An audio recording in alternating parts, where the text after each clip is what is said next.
but they edged it out, and that is the biggest deal. As we will jump over to the map veto, ladies and gentlemen, Liquid will have the first ban.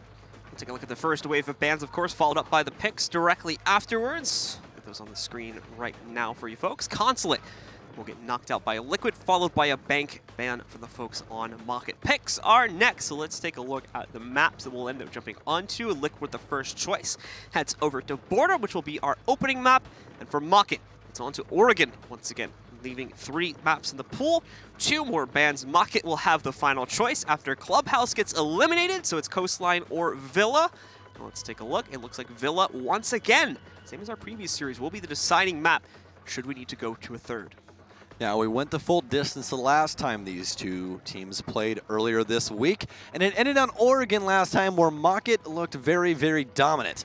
But we'll see exactly what happens this time around. It's a new day, it's a new dawn. We'll see if a Brazilian team will be able to make it to the final stage here at Invite 2019.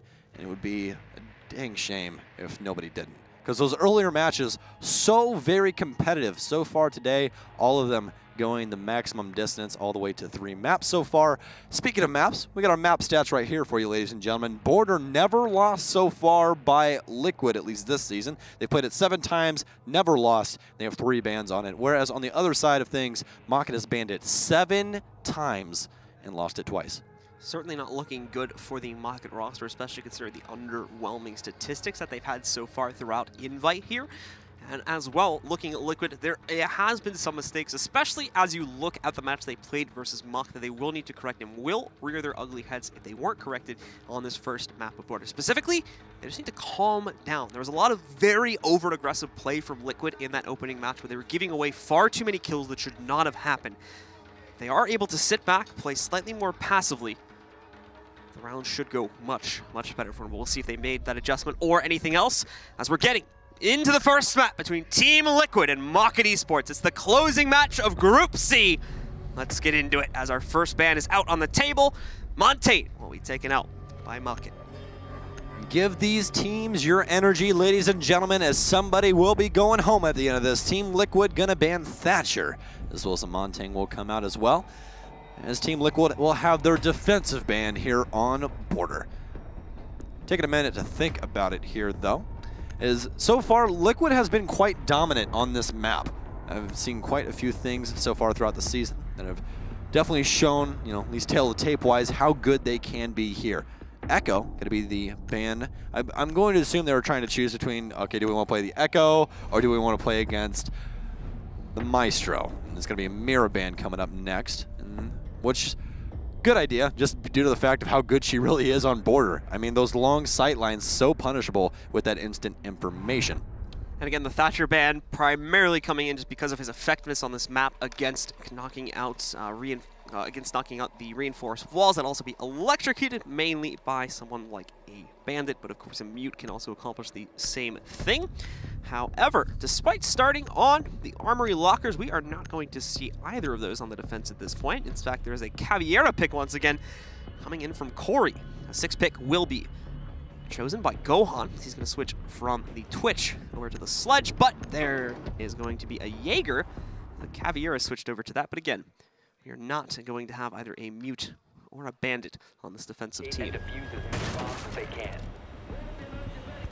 And the real tale of the tape here for Liquid is are they going to be able to fix their mistakes from the last time around? That was the main thing. Liquid was just not really playing together as a team. And that's one thing that Liquid does so well, especially since the pickup with Gohan. They had a couple of hiccups, but once they got that fragging power down, they looked so very good. But against that game with Mockit, just really could not find any foothold on what they could get done. But as, again, new dawn, new day. We'll see once again who will be going to the final stage out of these two teams. As Sexy K will don the Ying. That will be more or less the catalyst for the aggressive play that Liquid is more than likely going to bring. Well, here we go. Liquid are out on the board on the attack to start things off for themselves. Mockit, in the meanwhile, stay on the defense and go to the armory tower. Sorry, or into the armory, excuse me, to start things off for themselves. Nesk already going to start to look for anything that might have been through the door at the beginning. He's not going to be able to find much Liquid just uses the drone to peek it just to be safe and make sure that they don't have any presence. He still also has the secondary drone inside, and that seems to be the primary focus for Liquid within the first 30 seconds to a minute or so of this round is going to be just to drone things out. And of course, take care of their entry route first off here. Sexy Cake and Nesk working the front door right now. As you can see, they finally got it open. Extended hold here for Mockit as the first Kendala will ring true. Doesn't seem to have any effect on anyone, but Gohan will have an effect on Cryan's life as it is ended, and Sexy Cake going to find one of his own as he will down Rips and confirm with a stab to the chest. And that's already going to be 2 operators down. Cryan going to be the most important out of those 2 since he is that vertical control with the Nitro Cell. Sexy Cake trying to find one, but he's not going to happen as Nesk will rappel up the west side of the building. Already fireworks popping off for Liquid early in Mockit, seeming to come out flat. KS, however, will start to turn that around by finally taking Sexy Cake out of the equation here. But of course, with the 2 kills that have already been found, primarily because of his contribution against Cryan and Rips. So, okay, see that kill go down. The third X-Kairos and final X-Kairos is going to be exploded once again on the west armory wall to enable a route in for Team Liquid here. And in just a second, they should feel confident to commit to that push. Time is getting low here. With a minute and 20 seconds left, they're going to have to start fishing out some of these toxic eggs, and they'll do just that. The first one now out onto the ground through the hole, but however, they still have room to run in through the main door. The egg has not blocked that, but we are going to see Vale and Nest pick up kills. Gohan still camping down below on the main stairs, however, picks up 1 kill on his own. KS has kept the hope alive on the inside of the site, but no longer. Gohan will shut it down, and Team Liquid take round number 1. And Sexy Cake with yeah. the horse. Oh my goodness. All of these rosters have been so much fun to cast, man. They've been so much fun. I've actually never casted Liquid before. I'm extremely excited about this. Love just the amount of hype that they bring and how effective it really can be on their style of play. Well, they are going to be attempting that same site. Second time is hopefully the charm for them. The third, oh man, probably will not surface. That's a lot of flashing. It's a lot of flashing. Ying and Blitz. And you even have stuns on Ash if you want to include those. There's a high probability of someone getting absolutely screwed here, and it's probably going to be Cryan trying to play below again, because I don't think that's really going to help out. Oh. Gohan at the very last, I just got you baited. Oh man, why? I mean, he confirmed it, so oh. he locked it in, so it's not really your fault. Oh, no, not that you bait. But he is going to switch over to have more grenades. There's going to be 4 grenades on this offense right now, and a lot of soft destruction. Sledge, Ash, and Buck. So, Sexy Cake and Nesk did a fantastic job of clearing out down low before, and I think the main thing after that first round there is even though Mockit did beat them the last time, Team Liquid is not scared at all to make an aggressive push. Those Kendalas definitely helping out quite a bit. Sexy Cake was able to make a big play downstairs. Castle going to be trying primarily just to reinforce the workshop sites where we saw the guys in Liquid take control in the last round and try to leverage that into a take. Unfortunately, never ended up working out in their favor because the actual push in from the western wall ended up failing outright. Imagine they might attempt something similar this time at the castle. Those reinforcements downstairs is going to try and make that slightly more difficult. Nesk, once again, just getting the quick run on here. He'll check his entry point. It looks like he can head in through Passport and then start to work his way back upstairs from there. Nesk so far very proficient at getting his own information. Seems to be he's really been kind of a one-man army so far at least. And there is something that I've noticed along with these resilient squads, specifically Liquid, is that they all rock laser sights on their guns for the most part, which it is personal preference, but it really doesn't have the same effect as it used to. It used to be where the bullets actually clustered together faster if you had a laser sight on, going from hipfire to ADS, but now it is more or less just a hipfire additive. That's really about it. As Nesk will open up the back of Workshop and keep a long angle, and that's something Nesk is so good on Ash with, is maintaining these long angle gunfights using that ACOG to its max capabilities. And again, he is waiting for the peek out to come from someone on Mockit, trying to play for intel on the outside of it. You're not going to get it, though. It's the only one that's downstairs right now. I believe is going to end up being Cryan, positioned on the inside of the bathroom. He'll catch the rappel of one of these players. Reminder, again, you can't see these silhouettes. By the way, if you're newer to Siege, you can only see those circles with a red dot in the middle of it that are popping up on his UI, and that's providing him intel on where players are. Always plays inside of a relatively safe room or a choke point where his opponents would run directly into him, and of course he would have the advanced intel to take them down. We've actually hit that peak finally. Nesk, you gotta respect the patience. He's been here for almost a minute, I would say. Meanwhile, Gohan has gotten us off to a good start with a nade lob against KS. Liquid set up over here on the east side of the map. Cryan still lying in wait underneath, but Nesk is more than likely going to be on the hunt. No, it's going to be Sexy Cake with the first hit. As he does take down Corey, Rip's going to find one of his own, and it will be Nesk. No more Ash. As the offense is starting to ramp up just a little bit over here inside of the office. They still are going to have to worry about that downstairs pressure, but it does appear that Cryan will be rotating his way up the metal stairs, or at least playing the bottom of them, as Paula decides to rotate up the exact opposite stairs from the east. Paula once again trying to take a duel down the main hallway. Will be unsuccessful in picking it up. In the meanwhile, though, massive damage going on to both Zig and Paula. Paula outright being knocked out. Once again, the Alda doing its work. Vale working with that as he picks up the kill. Brings us down into a 3 versus 3. We now have Liquid trying to crawl their way into the site past the Evil Eyes and the Alda that sits next to it, of course. Candela's going to go in to leave room for Zig to get a safe plant off on the inside of Archives, but no! A wrap back around the other side from Cryan cleans things up for Mockit. And they will tie it up 1-1, taking a round for themselves. Again, ladies and gentlemen, if you think stats means anything at this point, you are wrong.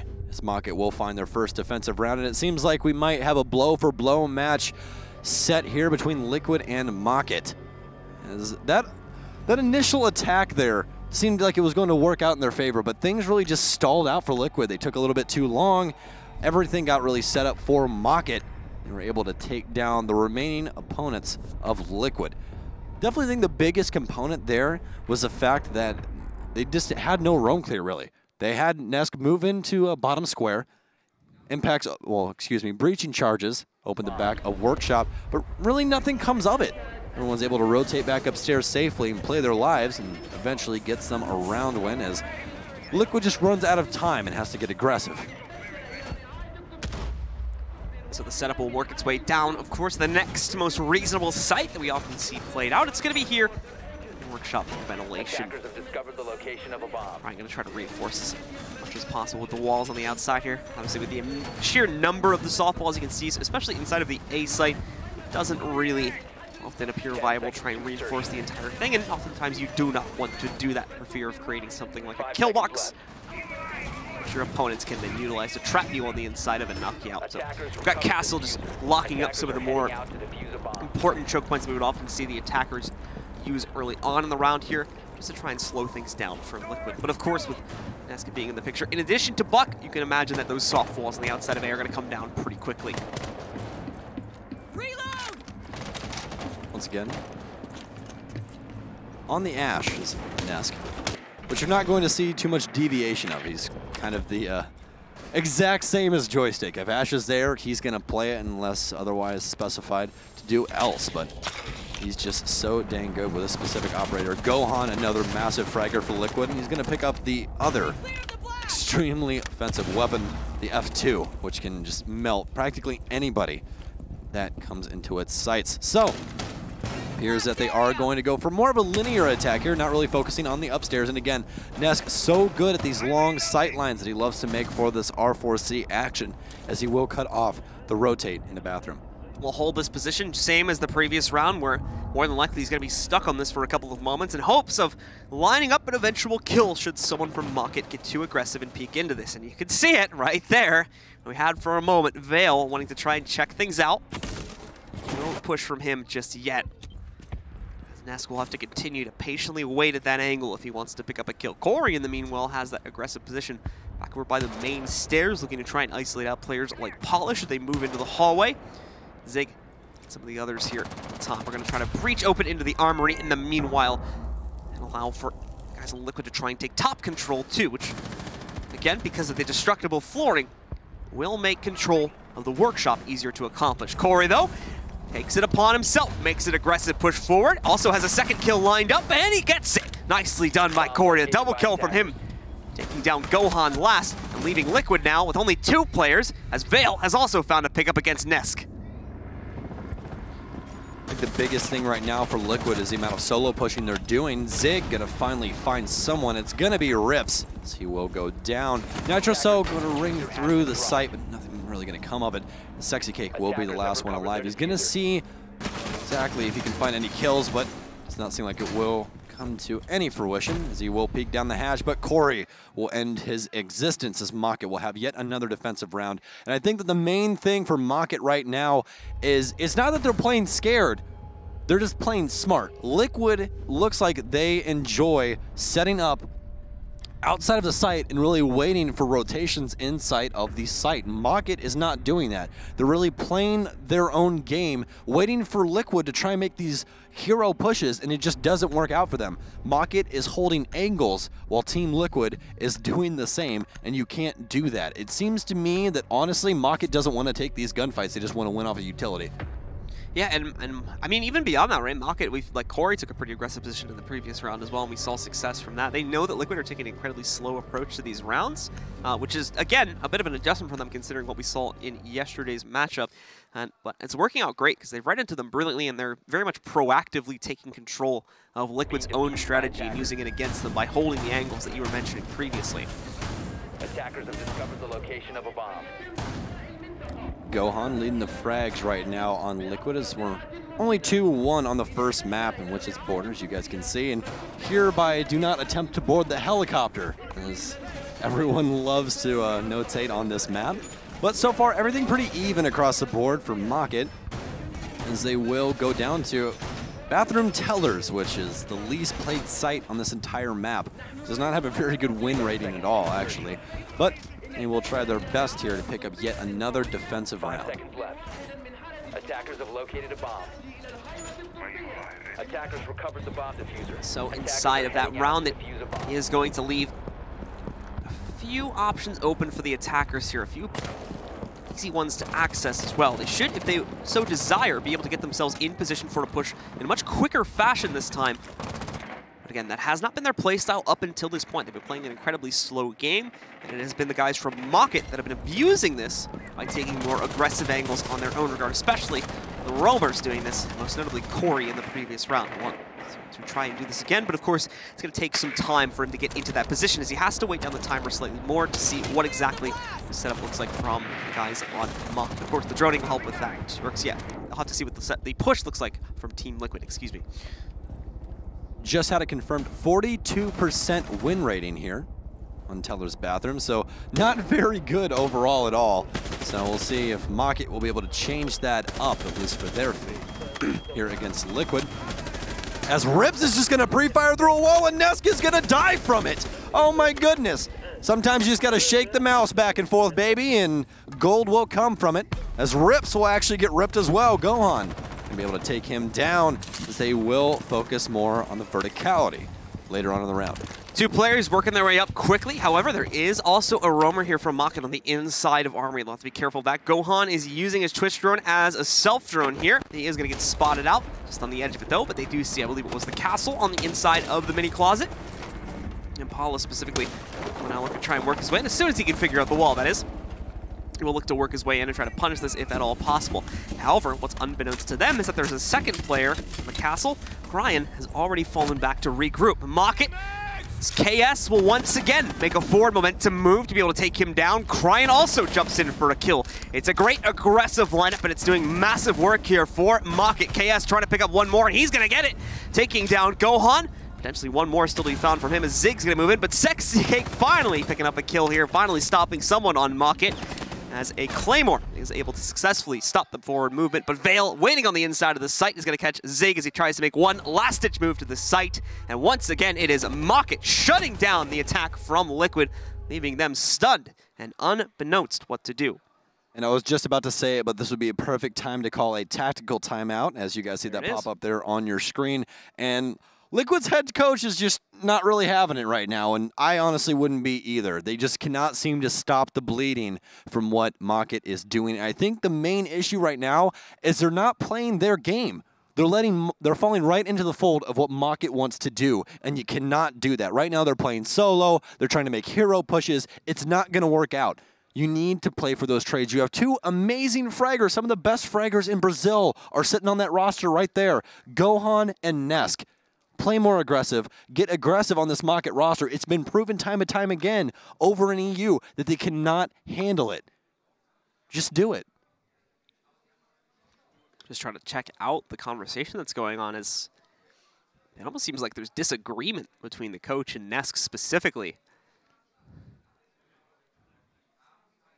So it's interesting to see. Very heated. Yeah, no, I mean, it's you have to tell sometimes, right? Because I've noticed as well that different regions kind of have like they kind of communicate differently as well. So I'm trying to figure out if this is just the way it ends up happening for the most part for those guys, or if that was actually a heated. I mean, as far as I can see, that looked like it was actually a pretty heated conversation. The coach looking kind of frustrated at the end of it, almost like his advice was not being listened to. So that kind of worries me going into the next round. We'll see. Hopefully Liquid changing up their game, and as you're mentioning, just honestly speeding things up a little bit, trying to be a little bit more proactive. Is with that, just that alone, they'll have a much greater chance, probably will only for one round really, of catching some of these members of Mockit, since they're given free reign of the entire inner building for the most part for the first minute or two of pretty much every round. Exactly. The main thing right now is they just need to go, okay, this is what the execute's going to be. This is the area of the map that we need. Now let's just go get it. They're stretching themselves too thin. That's exactly what's happening. They're blanketing the entire map and all these operators and waiting for someone to rotate. Mockit doesn't rotate. The only person that has really rotated has been Corey, and Corey found a couple of kills off it because everyone's just holding angles and not exactly where he's been rotating to. So it's just, Liquid is right now just a perfect storm for Mockit to beat, and they're proving it yet again. Yeah. It's causing a lot of frustration too, because it doesn't seem like the issue is immediately apparent for Team Liquid. So, comparative playstyle-wise, compare Liquid to Immortals, or compare Liquid to FaZe. Immortals and FaZe have been acting so much faster, so much more proactive, as you said. And if they were playing against one of them right now, yeah, what Liquid's doing would probably work. But as of so far, it has not. Things might change around, though, as Zig, team captain, will find his first kill, at least in this round, as Corey will be taken down. I think Corey was caught trying to run out and throw a black eye camera somewhere out here. That would make the most sense anyway, since Zig is still really far outside of the building. And if you were looking at his perspective, he was looking around for black eye cameras there after he got the kill. So it's it's very oh, nice shot from Sexy Cake. Good night, Rips. Tapping away. He pulls one right out of the water. Bye-bye to Zig, or excuse me, bye-bye to Rips as he takes him down. Speaking of which, Husk is going to be laying over here as Ash, the other fragger. And here, honestly, last thing I'm going to touch on with Ash and Nesk, the man is so patient on this character, honestly. Like, this is the one thing I never see out of any other people with Ash. Like, Joystick is extremely aggressive. Nesk is, okay, I play angles, and right when the opportunity presents itself, if the stars align, I can get aggressive and just murder literally everyone. I mean, just so, it's wild. Who sits here for this long? And he just holds angles, man. It's not even, crazy. He's barely moving. No, you can see it. He's probably not even breathing right now. The man is literally holding his breath. And speaking of holding his breath, he's not holding it anymore as KS will go down to the hands of the R4C. So we'll jump on board with Sexy Cake as Gohan off in the distance. You will hear the F2 pick up a victim as Vale rotates in. And Sexy Cake will end his life as well. Team Liquid seems to be coming back here, playing together, playing for trades, and winning a round. Sometimes I know what I'm talking about. I'm just going to leave it at that. Also, just playing way faster overall. Yeah. I mean, granted, they got the, I'm going to call it, gift of catching the Valkyrie early on in the round, and I think that spurred them forward even more because they have that free trade they could have taken at any point during the round. They never really actually ended up losing it, as I think all 5 players were still alive at the end of the round. But they could kind of engage without having to worry about losing themselves too much, because even if they did, it would just even the round out at 4-4. So that gave them, I think, a little bit of extra confidence too. Now the question is, how does Mockit adjust to this? Does Mockit try to get more aggressive, or do they start to pull back and shift away from some of their more aggressive tendencies where they try to abuse the angle holding play that we've been seeing from Liquid up to this point? Well, I will say one thing, though. If Mockit does try to ramp up the aggression, Liquid can always go back to what they were doing originally, and that's exactly what punishes that style of play. That's exactly why Team Liquid is so good in Brazil right now. It's just due to the fact that they play a style of play that counters extremely active teams. And as you guys can see, even down to the Ash player, They set up angles, they hold them, they wait for rotates. That's the name of the game with Liquid, at least in the prior rounds. Now, they are getting more aggressive, they're trusting their fraggers, and it's working out for them. We'll see if they continue down this path of aggression as we are on our last round of the defensive set for Mockit and the offensive set for Team Liquid. It is, however, another round that is going to be at Armory Archives, which again is normally defined as the easiest site for defenders to be able to pick up. So, well, actually, I'm not sure if that was intentional or not, but Vale just shot an ADS right in its face and took it out of the round. I'm going to go out on a limb and say that was more than likely an accident. He looked right at it, though. It's like, oh, Corey, you didn't win that gunfight? Boom, there's your ADS. There's no way he didn't see that there. So, is Nesk okay? Buddy, are you all right? You're just chilling there for a second. I guess he was just waiting for some. I'm still trying to figure out why he just popped open a. I mean, I guess he like asked his teammate. He was like, "Nah, just kill it. Like, I don't need it." It's still weird to happen in a pro game, but we'll move on from that. Put a mirror window up. Oh, we don't need it. I'm just gonna open this real quick. It's all right. No big deal, guys. Oh my goodness gracious. Well, Liquid starting things off a little bit more methodic, not an early kill in the first 15 seconds this time around. But Gohan is going to break open that window and set his Twitch drone up on top of it to see if he can find any information for himself. As we do progress through this round, we're about halfway through, but no real entry. You guys saw Nesk earlier rotate through Passport and pop it up, open a hole in the side of Workshop. But besides that, no real entry just yet.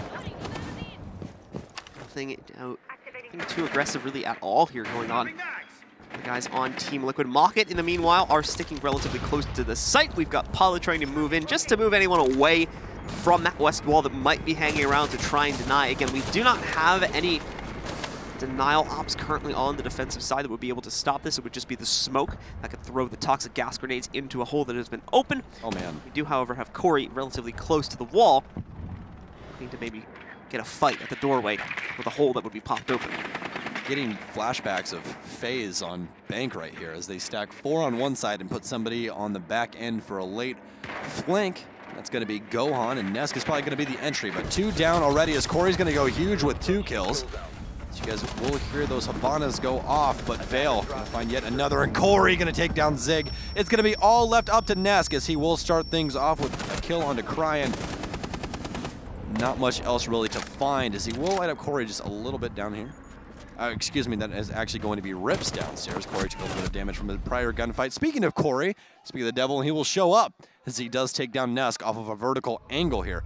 Seems like just a little bit too much thinking on the side of Liquid, at least. They took a little bit too much thought in that round right there. Just more or less what I'm trying to say is that they just stalled out outside. That's that same issue that they were having in previous rounds though, where they would run into an aggressive roamer that was holding an angle and trying to stop them. And again, it would be because they were playing so slowly that they would fall to him.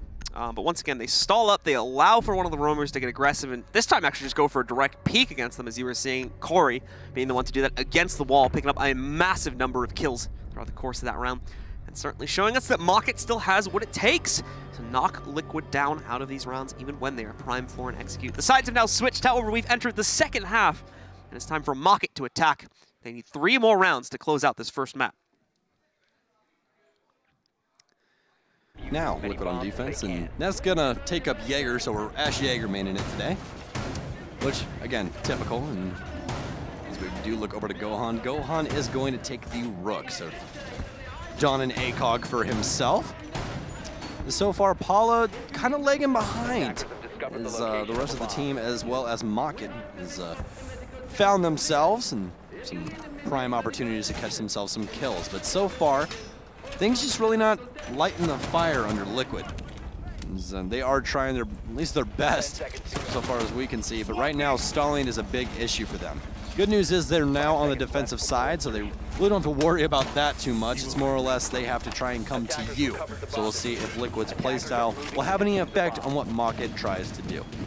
We have the mute coming in, so a little bit of denial. We're going to be trying to hold these players back. Obviously, Bandit, once again, not going to be making a necessary appearance on this site. Instead, using the mute jammers to try and get the job done. That'll be Sexy Cake playing on the mute for this round, trying to deny that. Slow start, as obviously Rips, you can tell he's watching for a run out just down that hallway to make sure he stays safe.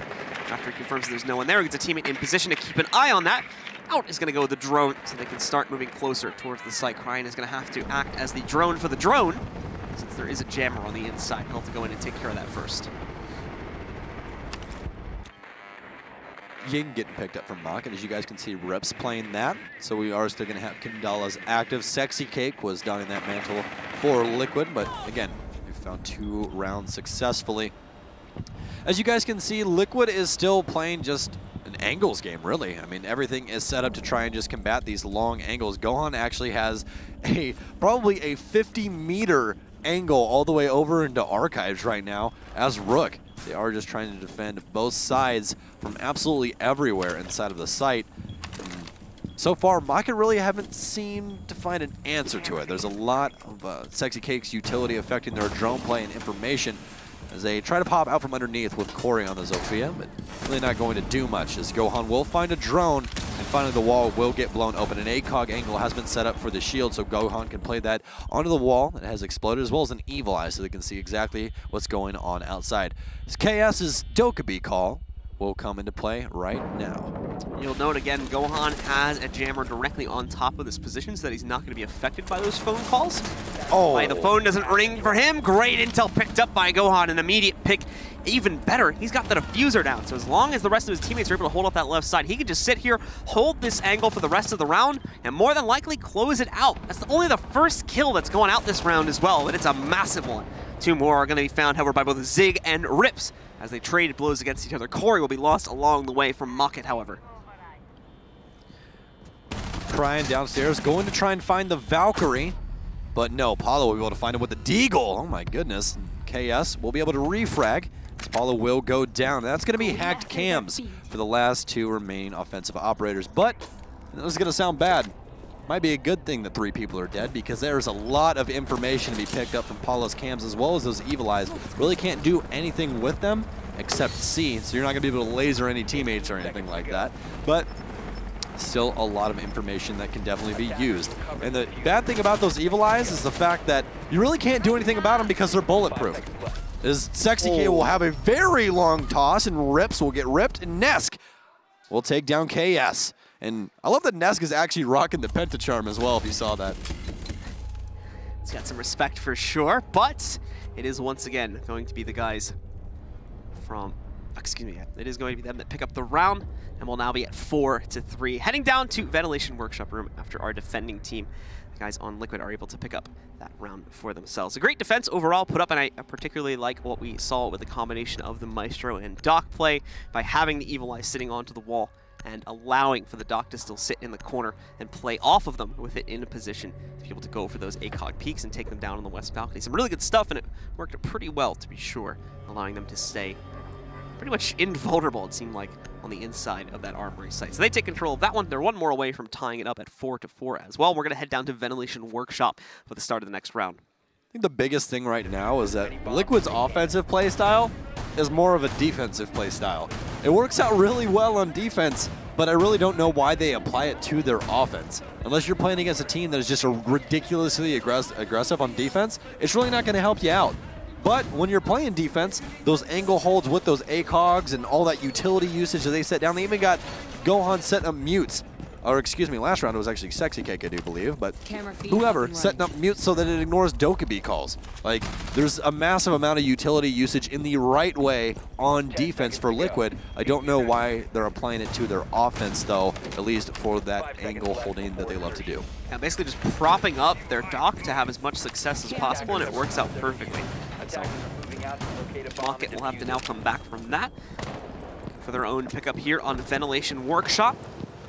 They'll have to change the attacking routine again. The west entrance, the primary entrance here, it's going to be opened up in just a moment here, so Corey can start to look for intel, see if anyone's going to want to take a battle from inside of the server door this early on. It's not looking likely, as everyone else from Team Liquid is actually focusing pretty heavily on the upstairs hold, wanting to keep Mockit away from controlling the second floor of this site. That includes, of course, the usual reinforcement on the west armory wall, along with a Paula holding on the inside of it. So Paula will be able to find the first kill onto Corey. That will be the Ash down. So not much utility wasted, just a very good gun. This armory wall will be opened. Nesk gonna lag behind and see if he can find a kill for himself, but no, he will follow Paula through Fountain. Actually, yeah, they will have a rotate over here. Again, there are just so many levels to Liquid's strats, and I feel like, at least on their offensive sets, that they kind of need to just tone it down a little bit and just play what's in front of them. I think the biggest thing right now is that Mockit is really confused on what to do and what way to react to what Liquid is doing on their defensive sets. It's taken them quite a while. We're already halfway through this round, and drones are still being raced around upstairs. Liquid, in the meanwhile, are just continuing to peel their players back closer and closer to the site, especially on the second floor. Rips patience. It's being a virtue for him as he lines up a headshot against Sig and clicks right on it to take him down and isolate this battle down into a 4 versus 4. Still not moving forward just yet, however, and Paula, in fact, moving back into the inside of Armory to try and isolate out anyone from Mockit that might have pushed to the inside. First logic bomb will go off, and Vale will start the plant. Seems to really not have any effect. Crying gonna take the head off the shoulders of Paula, though, as the plant will go through. Plenty of Kandalas rolled in there, and I'm sure Vale could not possibly see the numbers he was typing into that screen. Sexy Cake will take down Crying, as Vale will go down as well to Gohan with a shotgun. KS will be outside. He's waiting for someone to try and hop out from sandwich window. Diffuser still down. As you guys can see, Gohan through the wall, looking to see exactly what he can find from that vertical angle. Rips seeing if he can find one. KS will take down Sexy Cake. Rips finds one. Gohan, though, with the refrag, is all left up to Rips to try and defend this diffuser. It will not happen for Gohan. Mockit finds an offensive round here in round number 8. Definitely a little bit scrappy, came down to the wider at the end of it, but Rips, with some patient and very stable play, never really lost the message and had control of the post plant the entire time. Nicely done by Rips, picking up another round for Mockit and putting them only 2 away from controlling map number 1 of this series. It's going to be the same site once again. Liquid, of obviously still having the Armory site locked for themselves, have to play into Vent Workshop. Once again, it should be the same lineup coming in from Mockit, and probably the same strategy to attempt to take control of it here. Just the quick walk in, the quick plant they got right around the corner. Because of the commitment upstairs from Liquid, they do not have enough manpower to actively defend the vent room, and as such, it made it a lot easier for Mockit to push in and plant. 5 rounds already for the side of Mockit, and I think the rough thing right now is that this isn't even Mockit's map choice. This is Liquid's map choice, which is a very daunting thing to really look at, as Paula is still rounding out the bottom, but he's been more or less playing the support role, so don't knock him too hard, please, guys. As we will round out the top end, being Gohan with 9 and 5. He's been doing quite a good job in his gunfights. Liquid, though, I feel like, once again, they're just overcomplicating things. I think that's their biggest deal right now. They're just need to play more of a team-esque game, try and help each other out on these refrags, because that seems to be the thing that Mockit is capitalizing on. Now, that last round really wasn't a falter of that. It was more or less just good utility usage by Mockit, as they dedicated a whole crap load of those Kandalas inside of ventilation to get the plant down. We'll see if it happens again, since Rips is going to be bringing the the Ying one more time. Almost said Valkyrie right there because we were on her, but the Ying one more time. Zig, in the meanwhile, again, still running around, deploying those black eye cameras to act as a defense, early intel that he can use to push aggressively, hopefully catch a couple of the members of Mockit off guard here. But for the Mockit roster themselves, once again, we're going to take things slow at the start, and will primarily look to take control of the Armory room. They can force Liquid onto the outside, or at very minimum, over towards the archives. That'll open up the easy plant opportunity for them to rush the primary doorway into the vent room and then plant on that. So far this round, Mockit building up ahead of steam, as Crying is checking to see if the C key works, and it indeed does, so that's a good thing. It's amped up. Yeah, I never know exactly when you're going to need that in a gunfight. We need a good crouch key, you know. It's ready to rock. As he will take a long... pop that door. Let me in. Let me at him. And he's going to do that in a moment. But as we've seen become very popular over the course of this series, Crying's going to take a moment to hold the angle, just to make sure no one from Liquid wants to try anything cheeky here either. So he's going to check the mini closet first off, too, before he fully commits himself to the inside, where we do have at least one, I believe 2 total players from Liquid holding inside here. Mockit really doesn't seem like they know exactly what they want. At least, is they will motion towards Armory Lockers. They do have the wall open. Bomb located by attackers. Vale, as well as partnered with KS right now, as they looks to be like they're going to attempt the exact same thing. Phone call, 3 Kandalas down, get the diffuser going as the smoke grenades will start to pop off. No ADS is in there to help, but a nitro cell might meet him. Will it? Yes, it will. Gohan going to confirm Vale. It's Paula go down as well, and KS is actually down by that as well. Corey, the only one alive against 4, as he is in the back door. As actually, Zig's trying to answer his phone. Get off that phone, buddy. No texting and driving, as Corey will take you down, and KS will get picked up. Still some utility as well. Still has a logic bomb able to be used. It's Sexy Cake and Paula left alive. Plenty of utility and an Alda left alive in the hands of Liquid. It's a 2v2 here with 30 seconds left. Paul is going to be the most immediate threat to him, but with the phone still ringing throughout most of that fight, they should be very well aware that he's going to be on top of them here if they try to plant without clearing that out. In the meantime, though, they're actually taking a route all the way through customs to make their way through. They will sound off one of the metal detectors, which is going to give away a little bit of sound intel. And they're actually going to go for a bit of a pinch. Corey almost losing himself there. He has to duck out, but the problem is time is going to be incredibly low. There's the second call. It doesn't matter. Paul is waiting directly on the inside, and as well as a reinforcement here. Corey trying his best to force the issue. Gets the first kill, but doesn't have time for the second, and is going to get clipped up by Sexy Cake. Anyway, Team Liquid pick up another round and inch closer and closer to this comeback that they've been looking for. This is one of the hardest grindy games I've seen in so long. It just comes down to the wire almost every single time. And especially on that last round right there, I really thought that that was just Liquid just gonna walk with. I was like, okay, going to analytics here. We're gonna be, in between rounds pretty soon. And then, nope, Corey's just gonna walk in, find Zig playing on his phone, and everything's gonna change. Almost. Sexy Cake will be able to clutch up that one as they try to bring this back here on their map, ladies and gentlemen.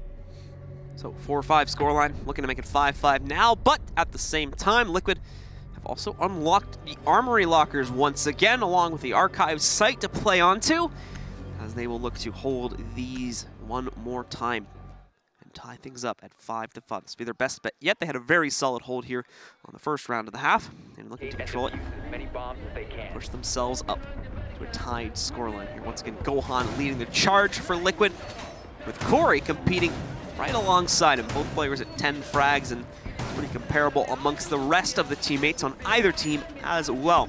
You look at the second, third, fourth, and fifth place position. Very, very even game. This shows you once again how neck and neck this map is right now, with neither team able to get a decisive advantage really in any round for the most part. We had some of the first half that were a little bit one-sided after teams figured each other out, but as you had been mentioning, a lot of down-to-the-wire engagements here for sure. Hey, it makes it very exciting, and that's fun, because this is actually going to be your and I's last match here at Invite. So we're getting this show, and that's exactly what I wanted, especially for casting the infamous or notorious, whatever word you really want to put there, Nesk, which is always a pleasure to watch. As Cryan will don the Ash, speaking of Nesk. Looks like they are going to start things over on the east side this time around. Specifically, I love how many players have been rocking the Invitational skin while they're here. It's a beautiful thing to see. That skin is amazing. By the way, you guys can get those in those Invitational packs, which is awesome. He's made Ubisoft very happy. Yeah, I know. Stuart's gonna come up and tap me on the back and basically like, yes, thank you. They're beautiful skins, man. I love it. I love that they made a universal Invitational skin. It's an amazing thing. There's plenty of other operator skins and whatnot too. I think we got a commercial for that we've been running as well, so be sure to check that out in the game. But anyway, moving onwards. We're sellouts. A little bit. Okay. Just casually mentioning, Casual sellouts. Gonna sneak it in. Really got you with a sneaky there, didn't we? So like we said before, guys, it's upstairs here, playing inside of the Armory Archives. Once more, it's a bit of a slow start from Mockit as they kind of are just looking for any advantage they can get, but it's Nesk with a double kill coming out of nowhere, I believe from the outside of the window, and it dropped the diffuser. It was a run out from the doorway on the south side that catches 2 players on the balcony. I believe Paula actually has a Valkyrie cam out there on the southwest corner of that balcony that Nesk was actually playing off of, which is fantastic play by Liquid here. Starting to really ramp up the aggression. That's what we were hoping for, as a phone call will come through for KS. Again, don't count them out just yet. They've been clutching up quite a few of these rounds as the first logic bomb will go off, but it really doesn't have any effect, and Mockit really isn't going to get any more map pressure for it. They are more or less focused over here on the office side, at least Corey is, for the time being. Corey once again trying to spray through the tattered wall here on the inside of office. Hoping to try and find some intel to play off of here. We are going to see the second logic bomb come out here now from the Dokumi, being played by KS. Smoke as well on the inside to try and isolate out the players that are sitting on the inside of Armory. They wait for the full spam to come up, but it's an Aldous, so it's going to take a while, so might as well sit back and relax. Grab a cup of tea while that gun empties its entire 81-shot mag. But still, Mockit really not able to find anything. The second smoke grenade going to go down, and Zig is eventually going to spray into someone's head as Corey will go down. Kandala's coming out now, and Rips is going to be the one on the offensive as he will be able to find Sexy Cake. Will not even things out just yet. Still 2 to 5 to be able to do that, but Paula does have a nitro cell, and he's going to be able to get 2 here, ladies and gentlemen. Paula coming up massive to end out this round and tie things up between Team Liquid and Mockit here on Border. Sexy Cake giving him a tap with the horse as well.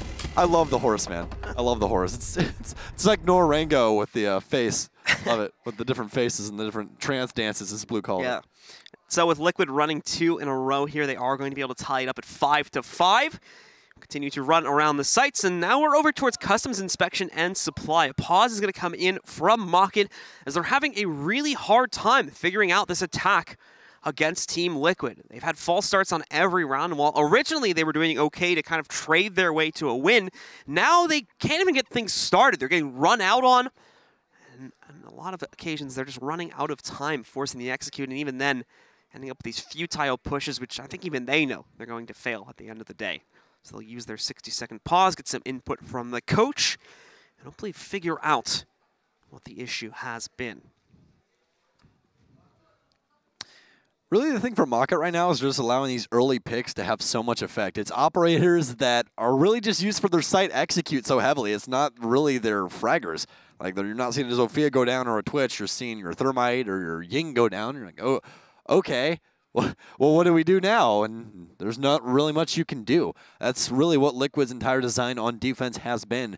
All these angle holds with long sightlines are very hard to combat, especially as you guys saw Zig just not really having a care in the world as he lit up literally everything in existence. Every atom of that side of the map was catching a bullet from the Elda. Yeah, I mean, why not? You've got a lot of ammo to support yourself there with the 81-shot magazine, in addition to plenty in excess if you need to go for the reload, which he did in that instance, of course, but still, Liquid able to close out on yet another site. The sites, of course, are going to continue to get more difficult as they run around the rotation, which opens up that opportunity for Mockit to also push back into the lead once again, as technically they still have control of it.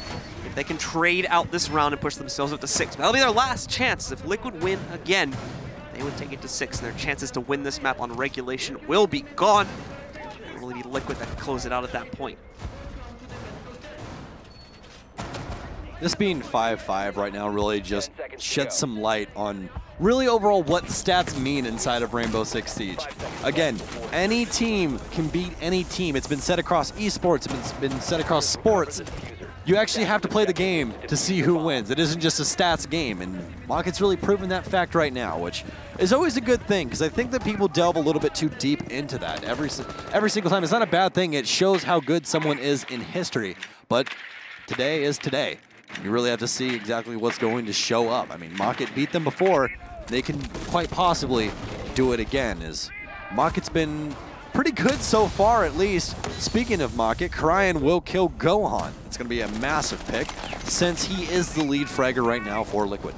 Kryan also taking a lot of heat from that, though, so he's going to have to be careful, as there might be a push coming out. We've got a plant already from Vale.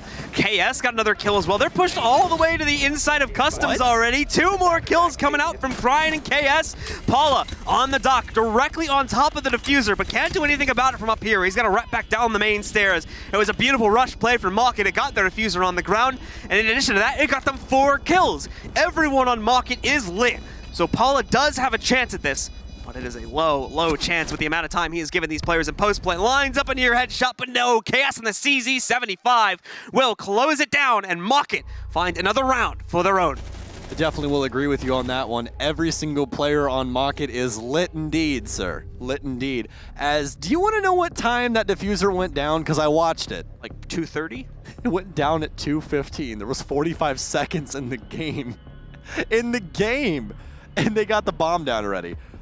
You want to talk about aggression? We'll show you aggression. As they literally just walk in and throw the diffuser on the site in a very orderly fashion and a very high speed. I will say the biggest thing right there is everyone taking massive damage across the board for Mockit, which just means Team Liquid did not have the best luck in their gunfights. They lost quite a few lives to just some very unorthodox fights there. As Corey will pick up Twitch of the IQ. And so far, very big slugfest between these two teams. Use as many bombs as they can. So with us moving ourselves into the next round, Mockit for an opportunity to close it down. It's going to have to be on the event and workshop site. That's Mockit. Finally found success in their attack with a rush play. It's obviously going to be way more difficult to accomplish the same here, especially with how much their drone intel starts being denied. They've already lost 3 out of 5 of their opening drones, so those other 2 are going to have to keep themselves in the mix. Otherwise, drone economy is not going to be that great trying to go into the actual round itself with 3 of them already being hunted out. Looks like they kept the other 2 on the outside, so it's much of an issue to do that, but I highly doubt rush play is going to be as successful. They need to, at very minimum, try to push Liquid try to push Liquid outside of Armory, so they can try to go for that quick planet B that we have seen in the past. But you'll have players like Paula standing ground here to try and stop push from happening inside of the Armory lockers. There we go. We've got the members of Mockit out once again. You can already see Cryan. He's joined by 2 others looking for that same doorway that leads into the quick vent plant that we've already seen once from them. Mockit's been excellent at executing these very fast-paced strategies when they've been allowed to do so, but at the same time, they've been inconsistent. There's already been multiple rounds where Liquid's been able to deny those very same executes. Which means Mockit, unfortunately, can't rely on this tactic for success every single time, and there's still a good chance that we'd end up in overtime. Mockit looking to try and punch their ticket here, at least on board, and that will be massive, ladies and gentlemen, as once again, this is Team Liquid's map. Not really able to find too much success. It is a very tight-knit game right now, though, as Mockit is more or less focused on trying to get a little bit of top control, as they do have a soldier down, KS. So he will be picked up. Still has a couple of logic bombs left, and he will have 50 HP in the tank once that is completed, as Vale will be the one to assist him. Main thing right now is Liquid has a very stretched out defense. 3 people up top, 2 people down, and these extremely long angles being played. I'm going to assume that Paula and or Zig are not going to pick this angle anymore, because last time Rips did as his namesake and ripped his head off. Rips again sitting on the angle and waiting for it, very much channeling his inner Nesker, what we saw in the last half. Once again, he might have a chance for it. Oh, if he had stuck around, there would have been a great opportunity. Candelas are going in, but they have direct presence in the room this time. Look at this go. He's going to rush directly to the inside, but he has caught Paula and Zig, both picking up kills. Zig with another, and it drops the diffuser. Corey so far, the only one's been able to trade. Second player that he's dropped down. It's not a full kill. Commit himself to the outside just to confirm it. Thale goes down, and now it's a 4v1. Sexy Cake finding the most recent kill. KS as well, basically no HP to play off of here. He should have had a free kill, and there we go. Confirms it onto Zig. Now he's left alone. He does have the footsteps above him. Will not be caught off by that western balcony push. Problem for KS here, he's only got 45 seconds left to make a play, and that was their be-all, end-all execute, which was handled brilliantly by Liquid, leaving us in a very likely scenario for overtime now. Other issue for KS is he has basically negative health right now, and only 1 clip inside of the CZ75 auto, and he no longer will have any health. And ladies and gentlemen, would you have it any other way for the last Brazilian squad? We're going to overtime on map 1 here at Border, as Team Liquid looks to win their map. Well, they will be starting on defense, which they've found quite a bit of success with so far. Of course, that does mean that Mockit are under pressure, given the inconsistent results that we've seen on their attacking side. They need to win at least 1 of these 2 attacking rounds with the way that the overtime rules play out. And of course, since we have reset to a certain extent, that also means that the site locks have been reset and that Armory Locker's archive is once again available to Team Liquid. They'll go up here, It's actually been a little bit more of a mixed record on this site, if I'm remembering things correctly. So this might be a better chance for the guys on Mockit to also make their mark and try to push ahead, given the way that this game has played out so far. Locate and defuse as many bombs as they can. Armory lockers will be the choice for Liquid's defense in this start of overtime here. Once again, ladies and gentlemen, if you guys are just joining us, Liquid is going to be the last hope for Brazil, as FaZe and Immortals have both met the same fate, now are out of the Invitational. They can no longer advance to the main stage, but Liquid still has a shot here against Mockit. Last time Mockit and Liquid played against each other, Mockit edged it out 2-1. A hell of a match. This seems to be no slouch or no difference from the last time that they met. Certainly not the case. So we've got a Rook coming back in as the guys on Team Liquid choose not to go for the dock, and most of the time that comes down to a personal preference. Either that, or you could take a guess that Gohan would have wanted to play a pretty aggressive angle, but the fact that he went for a Rook instead of a dock, and it looks like that's the case. As far as I can tell, he was playing right by the doorway a few seconds ago, really wanting to get himself out there and try to take a fight. And actually a very peculiar thing, the last time that these two played Border, which was the last time that they met in Invitational, Mockit won 7-2. So I guess that they tried to come back with a couple of adjustments here for the Liquid squad and see if they could take it from them. But so far, hasn't really worked out for them. If you guys are wondering what happened the last time, it was 7-2 Mockit on Border, 7-4 Liquid on Clubhouse, and 8-6 Mockit on Oregon, which will be our next map, in fact, after this one finishes up. But we still have quite a ways to go as we just started overtime. We're a minute into round number 13 here. Very sandy location, as CCTV will be the starting take for the boys of Mockit. So we'll go for a little bit of vertical pressure, trying to see if anybody will rotate through customs. Already getting control of CCTV this early as well. The guys on Liquid pretty much put no resistance into that one. Fail's going to start to move in and drone the downstairs portion of this map now to allow for hopefully them to carve through and try to knock out any roamers that might be playing on the first floor, looking to knock out Mockit on their execute, especially in through that western wall. They've got to be very careful of the run-in. They also already have the thermite charge sitting on the left wall, and it doesn't. There we go. It's to try and knock out the mute jammer. So now they can pop the thermite in. Thank you very much, Mercy, for that. So they're going to be able to push their way forward. Gohan will strike first, though, on that Rook. Catches one on the balcony, takes down Rips. This is the problem now with not being up there and having to rotate back around and take out that mute jammer. So they've given up the position they already established, and now that Gohan has this angle with the wall open, they cannot safely rappel up anymore. They'd have to go all the way around to the other side. And even then, they'd have to make their way down the hall where, once more, the Rook is waiting. Corey panicking a little bit as he is spotted from the other side. Loses about 25 HP as a result of that. Mockit's still going this very loose play style. It's kind of loose. KS's entire head will loosely fall off of his body. Nesk will be able to find him, and Corey going to try and find him with the F2, and he will do so as he will confirm it with the pistol. Corey going to take down Nesk. That has delayed quite a bit of time, so a good rotate by Nesk there as he will be able to find a kill as well as waste some time. Rips is going to be the other fallen soldier for the offense as Ying will be gone, and Sexy Kate going to find Cryan but fall down into the hands of Corey. As Corey will find yet another victim. Zig will see two, and he will take two as Team Liquid regains the lead in overtime. Liquid are getting incredibly hyped about this now as they knew the previous matchup they had lost this matchup. You brought it up, 2-7 was the way that they ended up going down when these guys played it just 2 days ago, and now they've not only been able to take it to overtime, but have closed out that first defensive round. They've got a chance to end it 8-6 right here on the attack, but it's going to be on that same site. Mockit onto the defense for the first time in a while. We'll be defending the same site, Armory Archives. The offense of Liquid going to allocate for the same ops as the last time, all except for the blitz, but Gohan last time switched off of this. See if he sticks it this time around. So we will already have a 6 pick by the defense. It'll be Bandit to Castle, and we'll have blitz into more than likely a Twitch here. Actually, it's going to be into a Sledge. Flash Twitch goes to the blitz and then actually picks Sledge. We're just going to get some more nades here, as we will have 4 since Buck is being played as well by the Brazilian squad.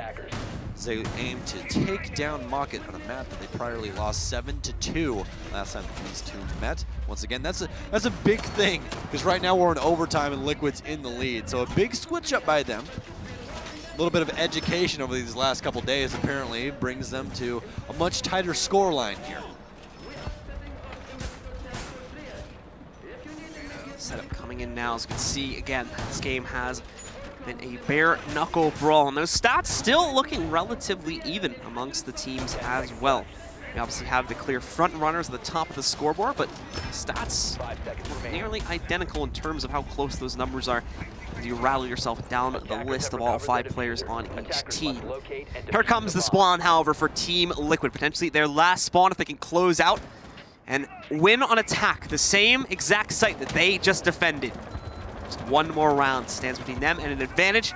1-0 in the series against Mockit, only one more map away. Entering the main event starting just 2 days from now. Things already starting off a little bit more aggressive for the Brazilian squad on offense, as Nesk already is inside of East Stairs. Now, last time around they had a very good take down here. Nesk and Sexy Cake at least did. We're gonna see if they can do it again. Did have one round where it did indeed fail, and once again Nesk playing these extremely long angles. He's gonna see if he can click heads, and not really gonna work out for him just yet.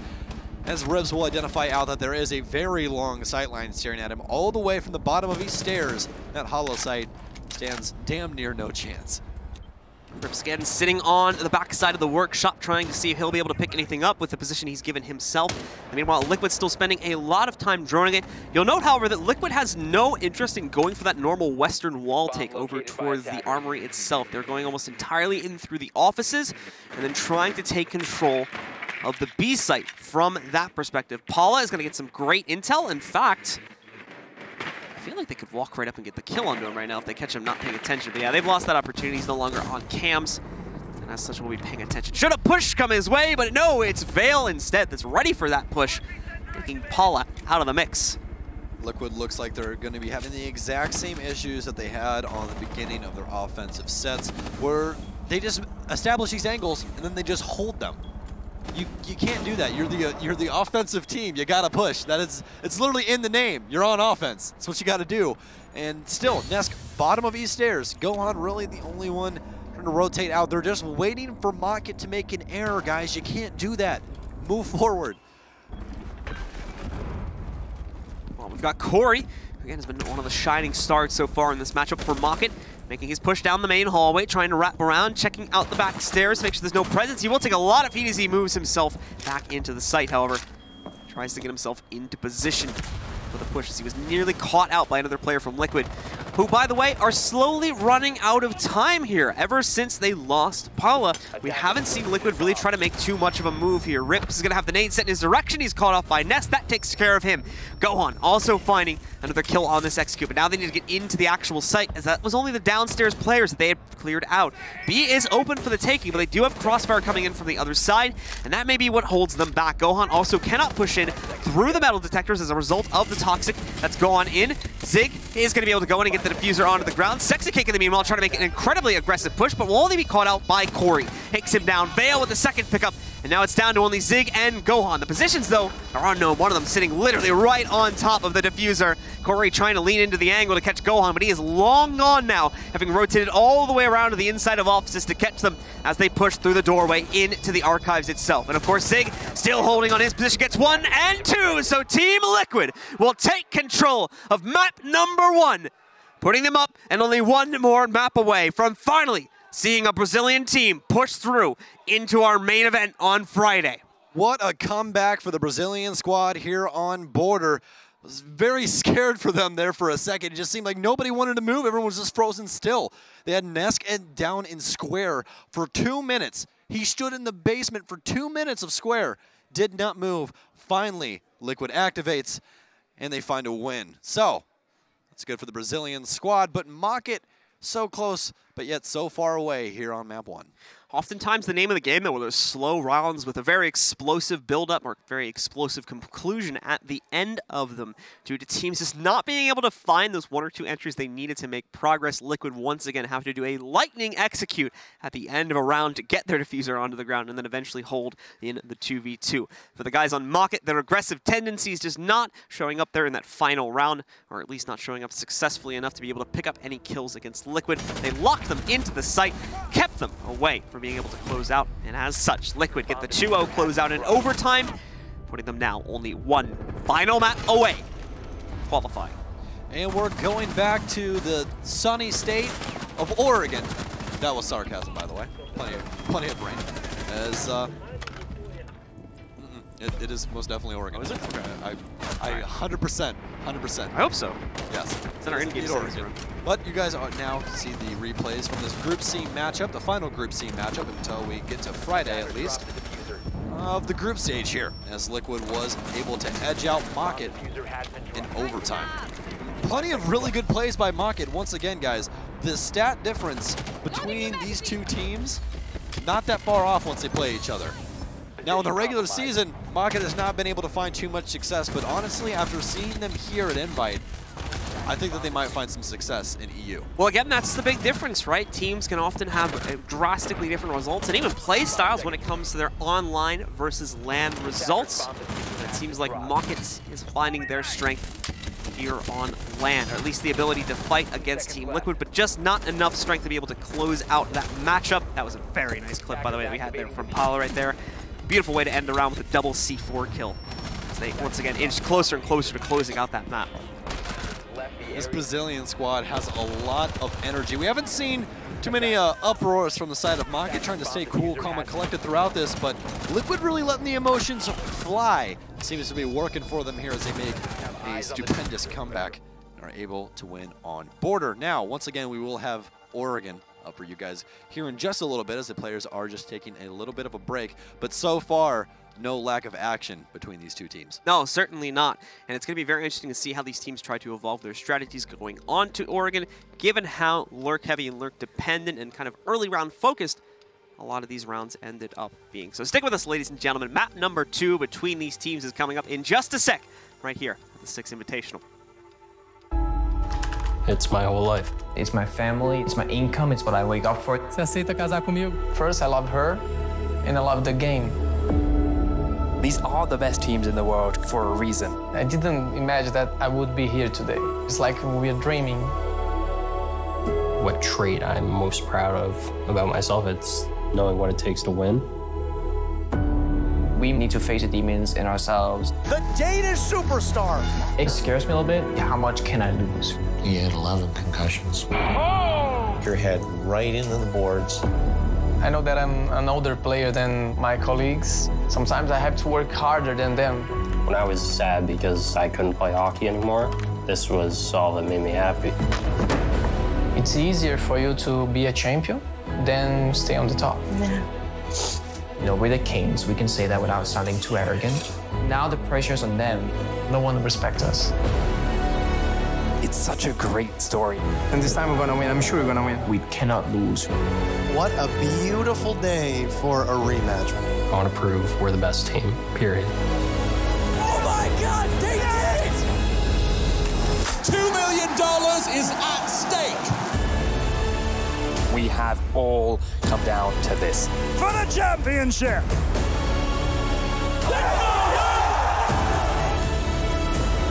Oh my God, this is getting close.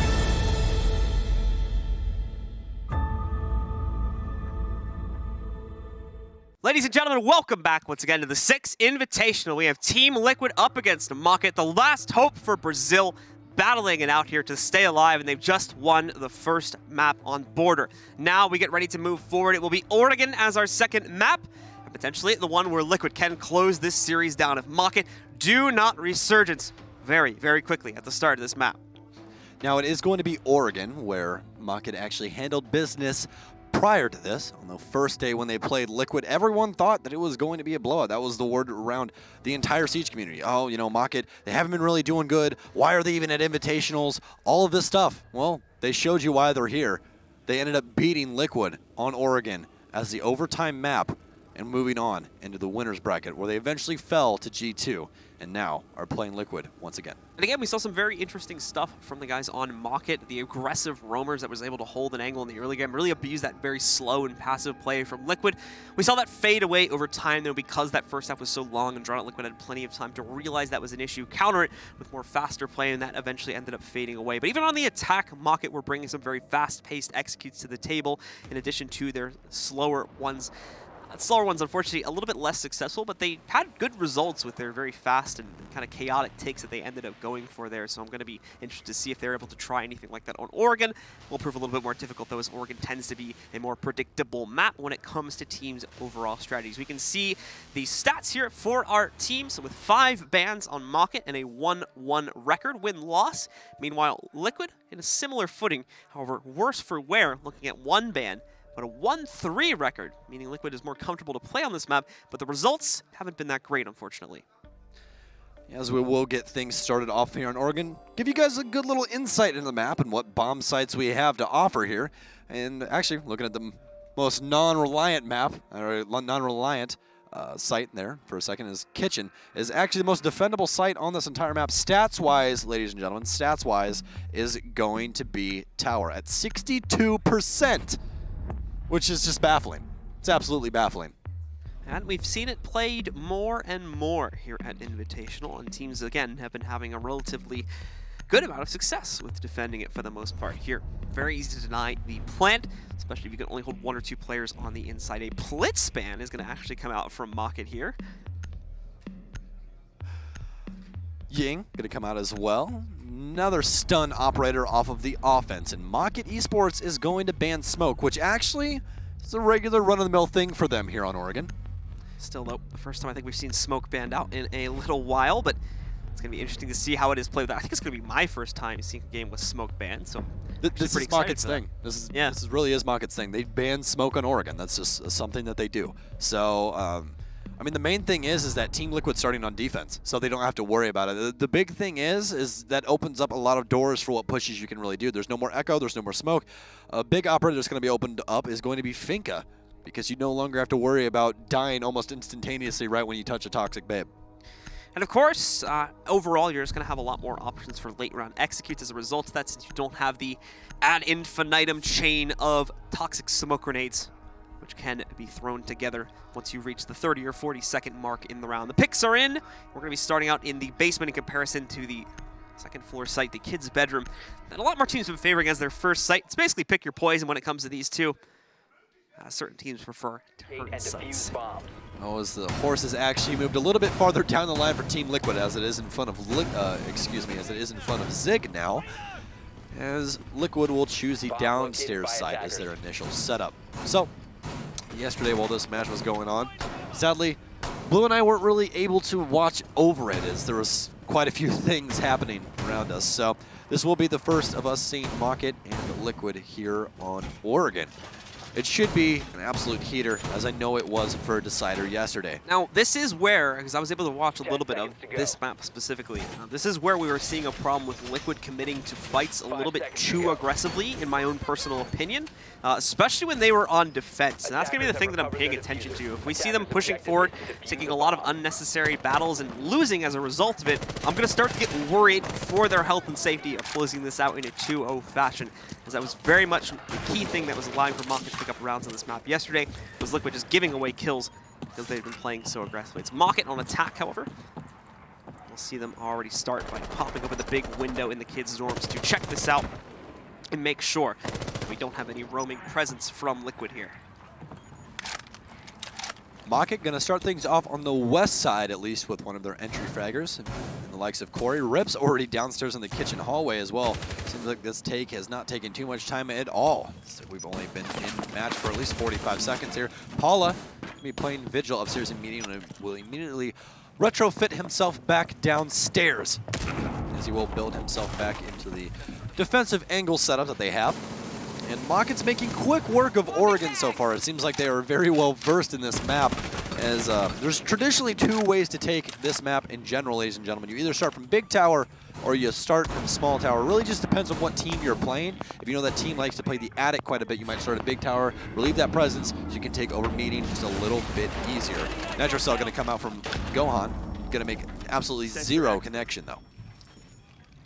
They'll still be able to sit in the corner. Here's the drone ice, though, so he does have to withdraw the heartbeat sensor. Just to be careful, as he again looks for until he knows. He's got one on the stairs. Seen up to 3 players so far here. He knows the push is going to be coming soon as a result of that. Mockit, however, seemed keen on trying to speed this execute up as quickly as possible. Despite the lack of smoke, with it being banned out, they still want to try to get down here as quickly as possible so as not to lose the time. Liquid once again playing this angles game. Speaking of angles, Paul is going to push upstairs, catch an angle, and catch Corey as well, as that will be the Ash main gone for Mockit. He will immediately rush back down to site. He got what he wanted, ladies and gentlemen. He's going to back up and play his life. Very smart play here by Paula. Is once again Liquid more or less focused on the angle game, as you guys saw. Another body inside of construction, just waiting to see exactly what Mockit wants to do here. Again, they do have very, very recent knowledge of what Mockit likes to do here, so more than likely going to be a lot of adjustments sent out, as the cardiac sensor will get turned back on, and so will Nesk, but traded out immediately by Cryan. Paula with a trade as well. Mockit unfortunately getting wiped off the face of the earth here as they try to get themselves to the inside. Beautiful Nitro Cell coming in from Zig, getting everything onto Rips. Oh, and he's not even going to get a chance. Gohan says bye-bye to him, and that is a convincing first round from Liquid. Again, though, already fixing that mistake. Like I said, they played very passive, very held back. They let the guys from Mockit make the first move, and fortunately for them, that worked out great as it went right into all their cross angles. I said it last map, but I feel like it's a big enough deal where I need to repeat it. Their offensive setup of those angle holds is so good on defense. You know what I mean? Like they do such a good job. It's like they've spaced this out to where they do basically the exact same thing on offense and defense. They set up long angles and they just wait for the other team to fall into their trap. Well, so far it's working very well on their defense, especially after they made those minor adjustments last time on border. So far for Oregon, at least, seems to be working out for them, as Paula was actually the one to get aggressive. We haven't seen him, find too much success so far, but he will start things off right here on Oregon. So, we're going to head right back up to the kids' dorms now for Liquid play into. Once again, look to close out with their passive angle-focused hold.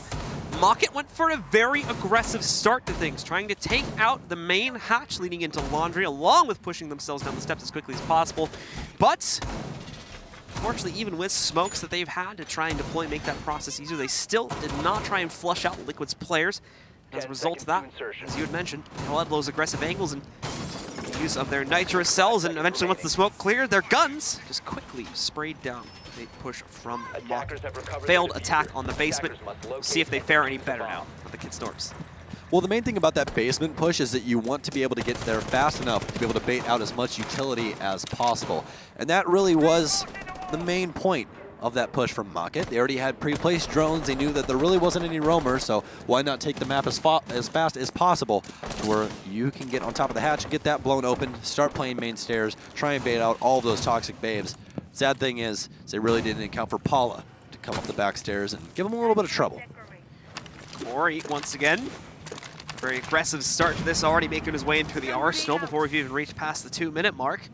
Ready to try and go even further than this. Now someone wants to challenge him, but he does have to be careful of a potential push coming at him from the attic. He starts it strong, though. Finds one down the main hallway as Zig is caught out, repositioning, bringing it down to a 4v5. A good start for Mockit. Now they've got to follow it through with the take. They'll pop up in the walk-in by the mini-dorms. There goes the Nitro Cell, but it won't be set off as Sexy Cake is caught mid-throw by KS, giving another opening kill over to Mockit. Not looking too good right now for the Brazilian squad, as Nesk has rotated to the top of yellow. Paul is still underneath. He does indeed have a Nitro Cell. Gohan having one as well, as he will see someone playing main stairs. Will he go for the Nitro Cell here? They're on drone. He can. Second beep. He's going to see them once again. Just commit the Nitro. Gohan, no, he's going to get droned out and found. Oh my goodness, no. It's the exact opposite of what you want to happen right here. You had the information first, Gohan. Come on, man. Come on. But he will try to play out his life downstairs in the basement. Paula rotated over into classroom. And this Mockit team now staring down the sights, trying to get this planned out. Yep, we did see the plant pop up. So we have the guys from Mockit once again trying to get themselves into position. They will use smokes just to be safe about it, however, so that they can fully commit to their push. There we go from Paula, though, on the Mira, actually finding a kill against Rips. And remember, we still have Gohan C4 ready to go, too. He might have been saving his for an attempt to actually try and stop the plant, which is happening now. On the inside, over here. But Paula commits to the push. Nicely found by him. Picks up another kill now. And Mockit, already having used a lot of the utility, are going to find themselves in a terrible position in a moment here. No more smokes on any of the attackers. Some stun grenades, though, on Vale, as he will pop a couple shots from the 5.56, but none of them really going to make any connection. Liquid still playing their name of their game, which is the angle game. They're going to play extremely slowly. Snesk is just waiting for someone to try and get over-aggressive and peek into him. As he is pretty dang good fighting off those angles. Paula playing a very tight angle with that hollow sight as well. 19 seconds left on the clock. They're going to have to do something. They're going to send Gohan underneath to try and find someone. And actually, Nesk will lose that. Gohan going to get a trade onto Cryan, though. As Paula is the only one left remaining upstairs. Plant going down by Vale. As Paula will find one. That will be the diffuser. As Paula will actually win the second fight as well. Oh my goodness, ladies and gentlemen. This Brazilian squad is alight right now here on Oregon, as they're looking to take the second map and punch their ticket to the main stage. Paula with some beautiful aiming being done there towards the end, getting the closeout, and Mockit seemingly using all of their utility too early in the round. We've seen plenty of instances throughout the course of Invitational so far where teams had committed their utility to sites far too late or could never get into a position to do so and thusly ran out of time. But now it seems to be we're dealing with a situation where Mockit, at least in that last round there, commit themselves to it far too early. End up only alerting Team Liquid of the advanced presence that they have on the site. Makes them hyper aware of the situation. And eventually, with the massive amount of nitro cells that Liquid had to work with throughout the course of that round, and the fact that there was never any alternate push from the guys on Mockit, allows for them to pretty easily shut that down, just like we saw on the basement site. All right, so Paula 6-0 right now through 2 rounds. So an average of 3 kills per round for that man right there. Biggest thing right now, though, is they had to choose between tower or kitchen. And they chose tower. I mean, excuse me, they chose kitchen. How do I mess that up? They chose kitchen. But biggest thing right now is that they do not have a Jaeger. Biggest thing to deal with that is someone is going to have to play showers. And the one thing that gets you punished, that was a very creative cam there, Gohan. I really like that. Gonna use that later in my ranked games. I appreciate you, and so will everybody else. So, but the biggest thing here is going to be showers. How they go around trying to hold that down. It actually appears that they might be trying to just play outright the hallway. There's no castle, there's no Jaeger. They're going to try and hold down the kitchen area. The biggest deal with showers, ladies and gentlemen, is you can actually rotate out up the hallway to those foot-level holes that they make in the wall of the hallway of the kitchen/dining area. Usually you can get a kill. Speaking of kills, though, Cryan going to take down Gohan. That means no more Valkyrie and no more Nitro Cell for the remainder of the squad, all except for Sexy Kick. That's the risk that these Team Liquid players take by playing such an aggressive angle game here, is that they are going to put themselves out in the open early on in the round and potentially will put themselves at a disadvantage, as we've just seen with Mockit picking up that early kill. Small tower is now being taken by the members of Mockit in a pretty quick fashion. Paula, however, on the Rook, looking for his opportunity to jump back out and stop this. But he will hear the repels as well. One's going to run right past him. Misses a great opportunity to be able to take out KS. Unfortunately, we'll squander it. Paula might be the saving grace right here if we can keep this hallway shut down, because the default plant site for this place is going to be on the couch behind that wall to his right that he's motioning up towards right now. That's going to be the main thing for this offense. Is actually very, very surprised that we didn't see a Maverick come out here either, just due to the fact that you can burn some holes in that back pantry, but that's another talk for another day. As this offense is trying to find yet another pick, you guys can see how much they've slowed down. Mockit's been extremely aggressive, trying to learn from a handful of their mistakes they made early on in this map. They don't want Liquid to get too far ahead just yet, as Cryan will hop on drone to see exactly what he can see after these mutes have been taken away. You have a bulletproof camera, I've noticed, as well, sitting in the back right corner there, so Paul doesn't necessarily have to go for the peek as we get intel from his teammates. Bori and Rips, however, lining up 2 quick kills, and all of a sudden Liquid fall apart at the seams. Mockit forced the issue in these fights. Zig, however, trying to turn it around, and Sexy Cake going for a flank of his own as he wraps back in. He just saw the foot of a player. I don't know if he's realized it. Now he's seen it. Moves in for a pickup against Rips, tries to follow it up with one more. Problem is he's going to be stuck in the small tower until further notice as a result of this. He is left alone here. The plant going down. Confirming on the inside of the kitchen. Lean QA spam to try and get him out in the open, but it won't work out. He'll end up just losing more HP. He's going to use the M59 to try to get back onto the hallway, or at least bait that to try to get one of the members of Mockit away from him. Somewhat works. A flashbang will only further deter him, as he just can't seem to find the lineup on either of these two players. They're not going to be able to take him on in any duel. He'll even go for the reload. He heard some noise out by the bathrooms there, and he knows he's going to push upon it now. Walking right up. Oh, what? Veil accidentally takes down Quiet. Now it's 1v1, and Sexy Cake has intel as to where he is, trying to use the shotgun close up throw. Oh my god! He gets it done! Sexy Cake, 2 missed shots, wraps around a team kill in the 2v1, and somehow, some way, Liquid cannot be stopped. The 3rd round is theirs. How do you one-tap your teammate? I know that like people don't like it when we criticize that hard, but oh my god, Veil! He thought he had to have thought it was him because he heard the sound cue. He would have heard the footsteps coming into that room, and I think he saw his teammate and panicked. Oh no. That's what I think happened. To lose. Yeah.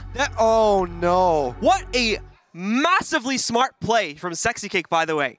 Had those 2 final players on Mockit join together right on top of the diffuser, nobody's going to win that, right? Makes the noise that he's going to break the wall and go out to the hallway. That splits the 2 remaining players. One is to go in the hallway now to watch for that. The other stays on site to watch for it.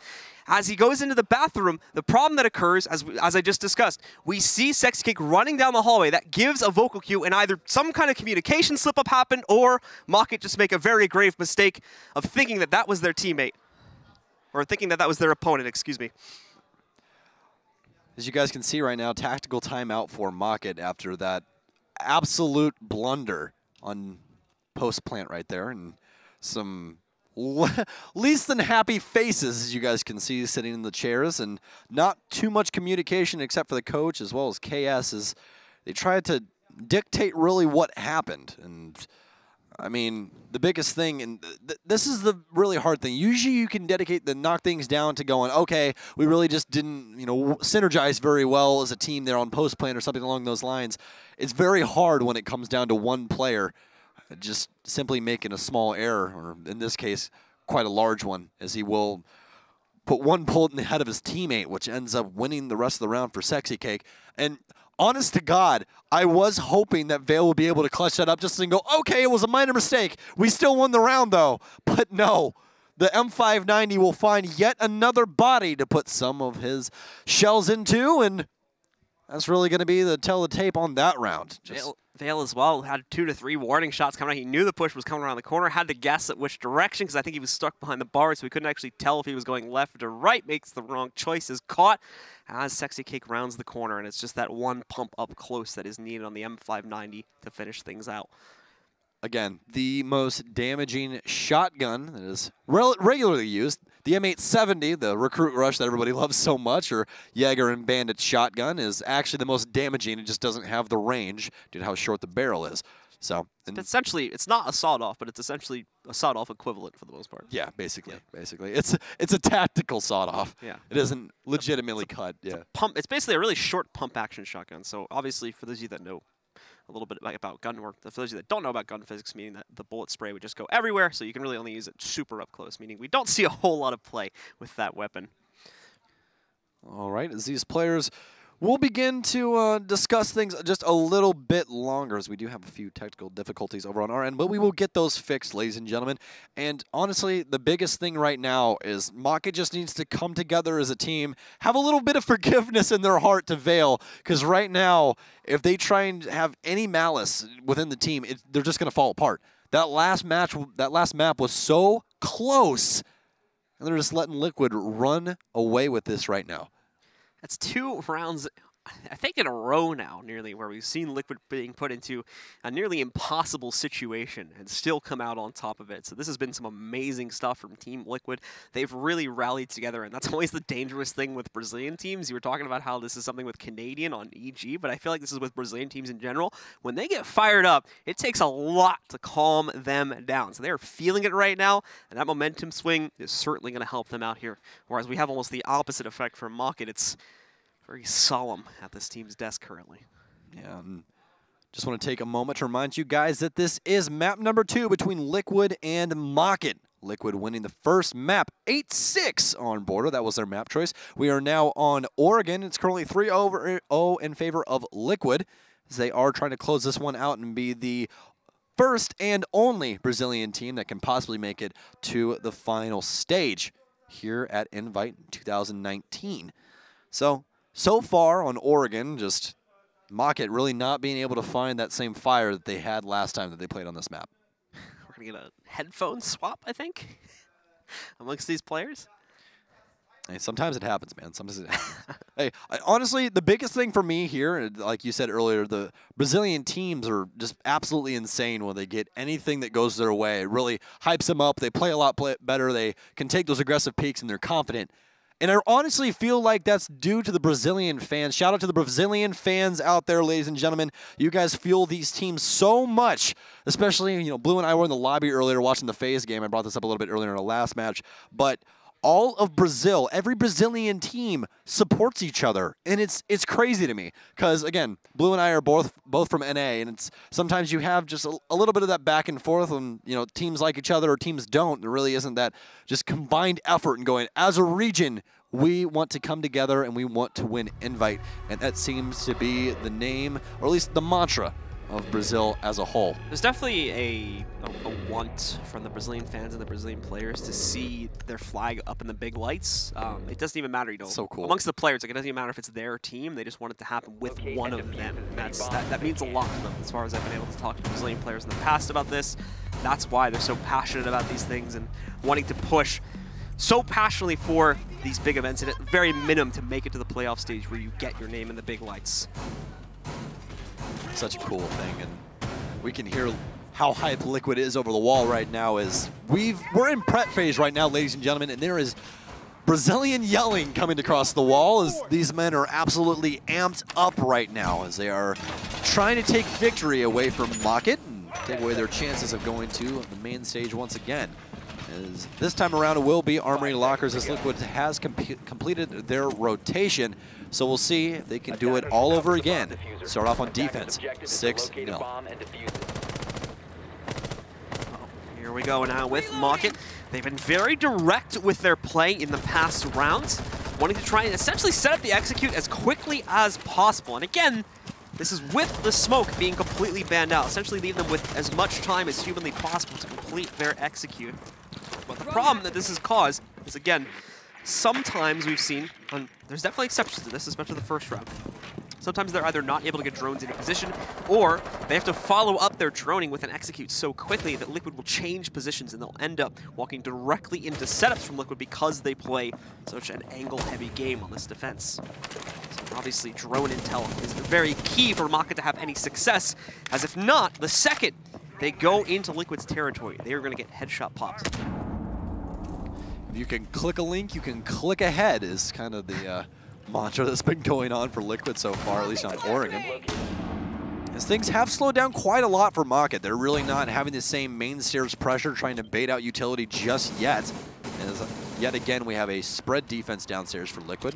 Sexy Cake and Nesk on the way at the back stairs, as well as construction. Now the hatch will open up as Gohan tries to find a place for his Nitro Cell, but it's not going to use it just yet. This was the thing that actually really messed up the guys on Mockit in the last round that we played on this solo. How did that not initially kill him? It was a Viper Strike. It was one of his breaching charges. Oh, it was the breaching charge. I thought it was a grenade. My bad. So, either way, nicely done by the Ashe. A very well-placed breaching charge will bring Gohan out of the game. Raiden will force him out of coverage. They'll have no choice but to go down and out. This is exactly what they need. They've eliminated one of the Nitro Cells, which that needs to be the focus for Mockit on this round, is derailing the utility that Liquid were able to use to stop it. It's a very back and forth affair. Corey and Nesk both picking up blows, but Corey down below, able to line up the headshot on Nesk. He does not reposition quickly enough. Down to only 2 now for Team Liquid. They've done the impossible before. Here comes the first attempt. They get a hard ping onto it. The attempt gets canceled, and better yet, Zig patches one from up on top. The problem is, he overcommits. He pushes in past the smoke, lining up a shot for Chaos. The plant now happening in the corner. Sexy gonna throw in the Nitro Cell, gets him off of it. No kill found, however. He really needed that as well. So we'll leap over the top. Try to take direct contestation, just trying to make sure he doesn't get clipped off by a player that's up on top. Finds the first over to the shotgun for a second, and KS just barely trades it back. We were down to a 1v1 right there again, as we almost see the impossible done by Liquid once more. But Mockit finally secure themselves around after they trade out that kill. And that was really off of the back of Corey's efforts, as he found 3 that time around. And honestly, I think that Liquid just needs to bring the heat here. I think if you let Mockit back into this, you're really not going to like the result of it, as that could be, and the result being a map number 3. And letting them back into this, not good after going up 3-0, especially after what happened inside of Kitchen. Looks to be like that tack timeout really helped them out, at least. Well, it's over to the kids' dorms once again as we complete the site rotations. Liquid pulling off all 3 successfully. They're going to choose not to repeat the basement. Not even close that time as we did. Well, it was close at the end of the day to the 1v1. If you exclude that portion of it, the players on Mockit still were able to get their job done. Not too much of an issue. Managing the utility from Liquid much, much better on the second time around, compared to the first, where they were basically at the mercy of the 3 nitro cells that Liquid carried into that basement site. Liquid gonna abandon ship early once again, as they have done so far throughout most of their sites. If they don't win it, then they immediately go somewhere else, and they will choose kids' dorms this time around. Last time, pretty crazy clutch happened here. That was honestly off the back of Mira's efforts there, which I believe was Paula. Let's see. Yes, it was. Over. Okay, I just wanted to double check, because I know that Liquid does like to swap things up operator-wise quite often. So I assumed, just wanted to make sure. It's been their consistent Mira, I think, throughout most of this series so far. If there's been a Mira, it's almost always been him.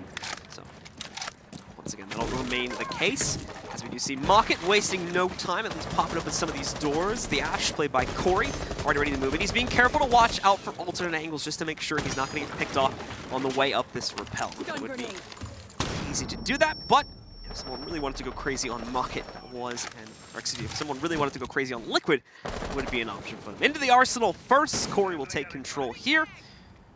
And the rest of his team will be joining him soon as they look to move forward. And they'll also be pinching from the small tower, too, to move up the back steps, potentially just try to force Liquid out of position, or at minimum put them at a spot where they're not going to be able to hide. ADS is going to have to get burned down here by Corey, and he should be able to be good to move in, knocking out the barbed wire there with his first, or his, I believe one of his first breaching charges. Long angles once again from Liquid, as Corey's going to try and QE and knock down one of those Evil Eyes, as walks into a hail of bullets, but nothing's really going to happen from that. No more breaching charges, no more breaching rounds for him, as he will not be able to take down the Evil Eye any longer. There's no more soft destruction on offense to take care of it either. So that will stay alive for Zig to use later if needed. You guys can see Nesk all the way over here inside of White Tower as he rotates up the staircase, seeing if you can find anyone. The window's already been pre-prepped open. Rips is actually the one out over here on the double window. And so far, Mockit actually moving pretty slow, which we haven't seen too often. Not even a pick yet, not even a tick of damage on anybody. Well, Gohan has the smallest sliver of health gone. It could be anything less than 5. So the first time I think we're actually going to end up having to see Mockit go for a low time to force execute, due to the fact that Liquid have done a great job of hiding themselves here. But once again, they're not going to become prey to that. They are going to start their execute much earlier on. Rips with a good start to it. They're forcing more and more players back further away from this one. This is what I talked about before, the pinch, especially coming in for the big window. Another pickup by Rips. Cryan finds one as well. Everyone from Liquid just forced down the back stairs, the dorm stairs here, and they're getting absolutely nothing done from here as they try to push their way back in. Liquid funnel themselves into a massive choke point, and here comes Corey on the flank to finish things off for Mockit as they pick up another round and slowly but surely start to bring themselves back into this map. I thought that team kill earlier on was going to be a massive shock to the system for Mockit, but it appears not. That tactical timeout really helping to calm the nerves here, as they already have stringed together 2 rounds. Liquid, again, needs to bring back just a little bit of that mantra that they had earlier on. Just a little bit of the sauce. Bring back the sauce just a little bit.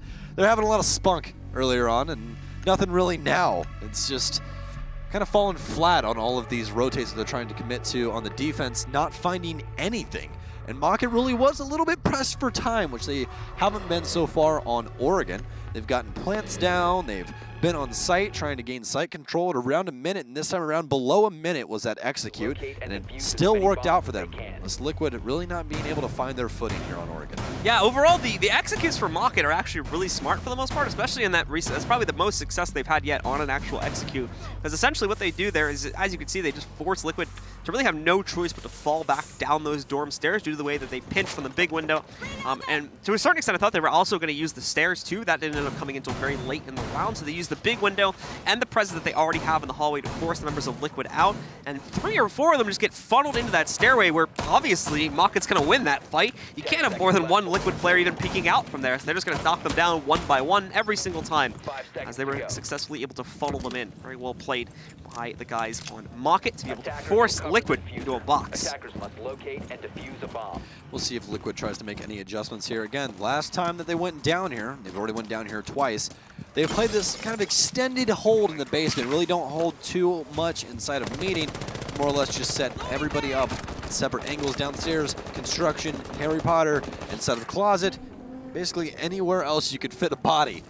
And trying to hold off from the onslaught as Mockit. It's worked before, failed the second time, and we'll see if it either hits its mark or falls short once again. Gohan having a pretty aggressive position on the top, and again, we were talking about the angle game that's often played. Here it tries to go for a Nitro Cell kill, and he almost finds it too. It's a player just to his left up on top there. Unfortunately, it's slightly off the mark, so it'll get wasted. Corey as well, finding success at the start of this round, but Nesk still at the inside of the Kid Storms on the Jaeger. He's able to trade that right back, taking Corey out and bringing us down to a 4v4. KS is still up here, has his rifle ready to go, and again, they've got the sound intel to confirm that. So he will be on the inside, trying to survive, as it looks like 2 or 3 players from Mockit are now going to commit to try to kill him. Well, good news is no soft destruction on the offense anymore, so he's pretty safe in here except for wall bangs, and Vale's able to spot out where he is. Lots of pre-fires coming out. Phone call still, and Nasuke's going to find yet another one. This might be coming up huge if he can find yet another. Will he? No! He's going to get downed and knifed by KS with steel, as he will hack the cell phones. Be able to see what Zig sees through his evil eyes. Things pretty well even now as we have the last 2 defenders down on site. Sexy Cake going to move a couple of these around as he's going to try and get this signal disruptor down before the thermite starts. Will it go? Don't believe it will. I don't think Vale has clicked it just yet, as he actually appeared to want to rotate around, or at least he just baited with that one. I really don't know what happened there. Actually, he's going to move over. It's going to get signal disrupted though, as he's kind of between a rock and a hard place. Actually, no. Signal disruptor is not going to work out for Sexy Cake, as it will get opened. So this is going to be an opposite take here, as they're going to blow the front and push the back, but Zig not really ready for it. 49 seconds left on the clock. Sexy Cake going to have to find 3 here, as the smoke grenade will come out. Nitro Cell going to do really nothing except knock Rips down so very low, as he will successfully get the diffuser down. Sexy Cake going to take a lot of damage, moves in behind the box. Once again, has 3 to find. Stun grenade going to come out, not going to do too much. So they're going to try and create an oven at where Sexy Cake is currently located, but none of that going to do any damage. This is a whole lot of utility doing literally nothing. It's keeping him in the corner, right? It's making him not move. There we go. And he leaps right into it. Oh, man. Accept your fate inside of my arrows, Rips says, as Maka will find yet another round. It's going to be 3-3 now. As he pops a couple shots in the air, lets him know that Mockit is home. Well, credit where credit is due. That is a very nice rebound by the Mockit roster, considering everything that had happened up to that point. But they'd also be in the lead if they didn't throw away that 3rd round with a team kill. 4-2 is where the scoreline would currently be at in their favor. Unfortunately, they have to suffice for a 3-3 because we had that amazing clutch from Sexy Cake back on round 3. However, we've now switched sides. It's past halftime, ladies and gentlemen. And that means that Mockit are now going to be on defense. Liquid will take on the attack. Both teams need 4 rounds in order to close out this map. And for Liquid, that would mean series victory and entry into the quarterfinals. Nothing like 6-picking into the exact same operator that you already had, as Gohan is going to 6-pick from Buck into Buck. So definitely making sure that he can pick that up twice. There's now 2 Bucks on the field. I'm absolutely kidding, by the way. That's not a real mechanic. So bottom of the leaderboard right now is Gohan, which is typically the top fragger, but Nesk and Paula have kind of taken up that mantle from him currently, as Nesk is on his most notorious operator. So we are going to be starting off this next round of Oregon here.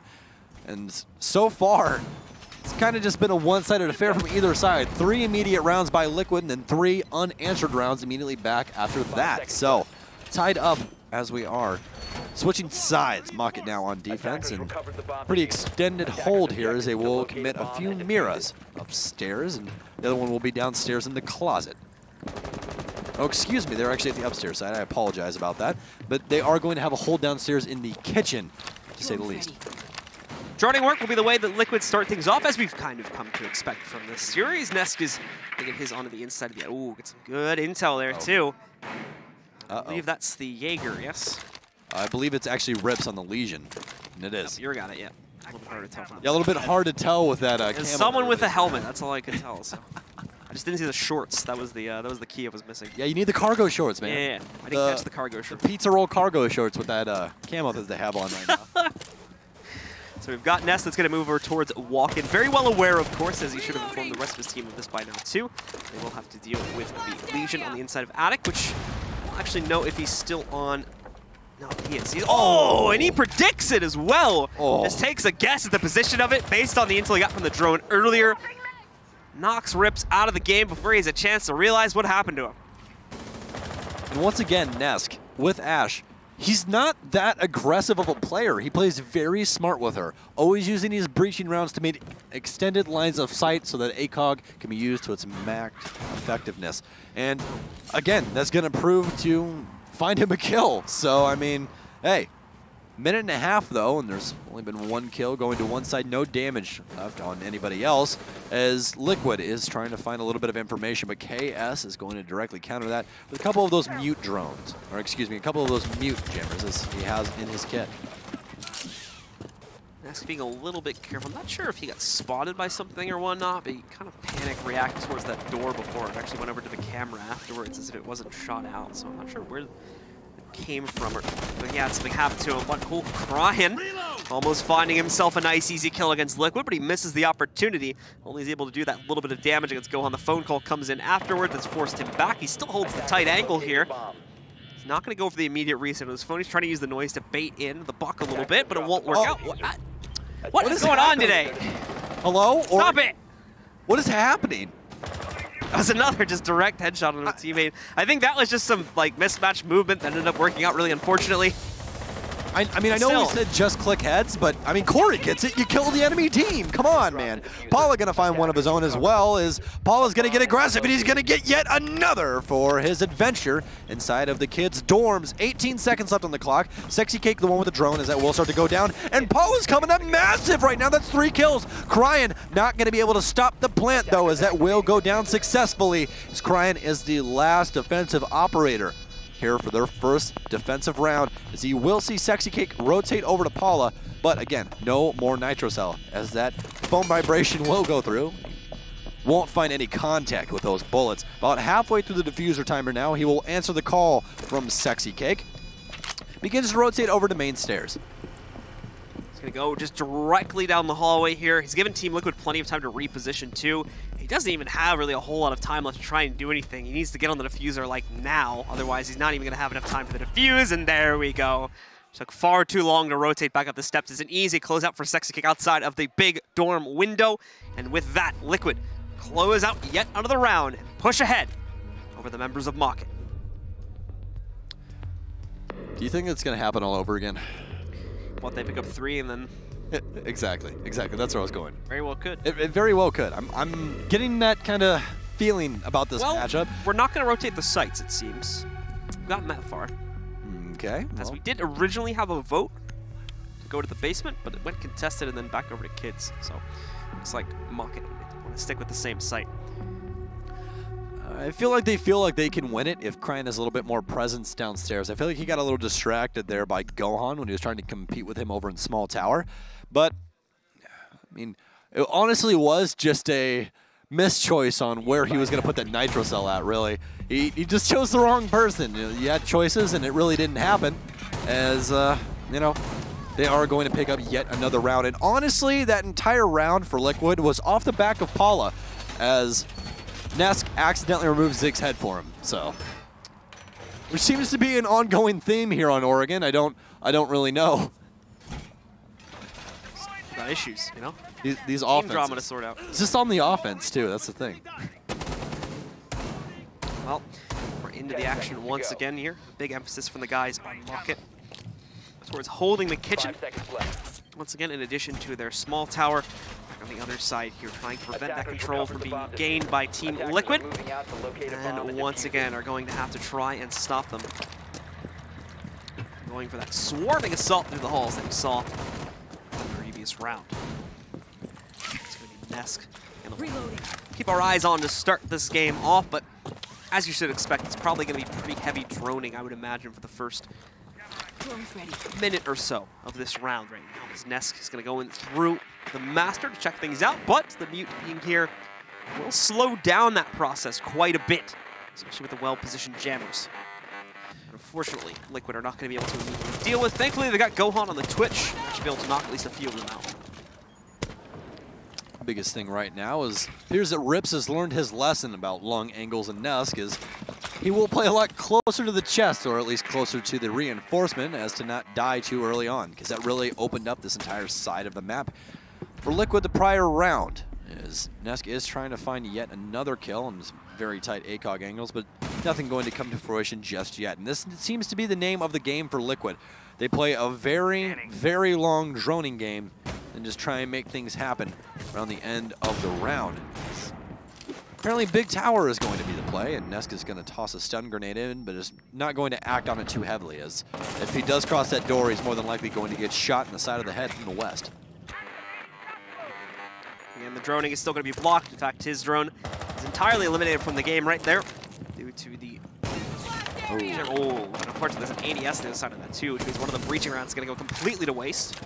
Not what you want to have happen here.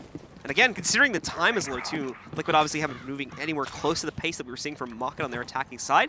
So Liquid's going to find themselves limited here pretty soon if they don't start to make more forward momentum towards the site.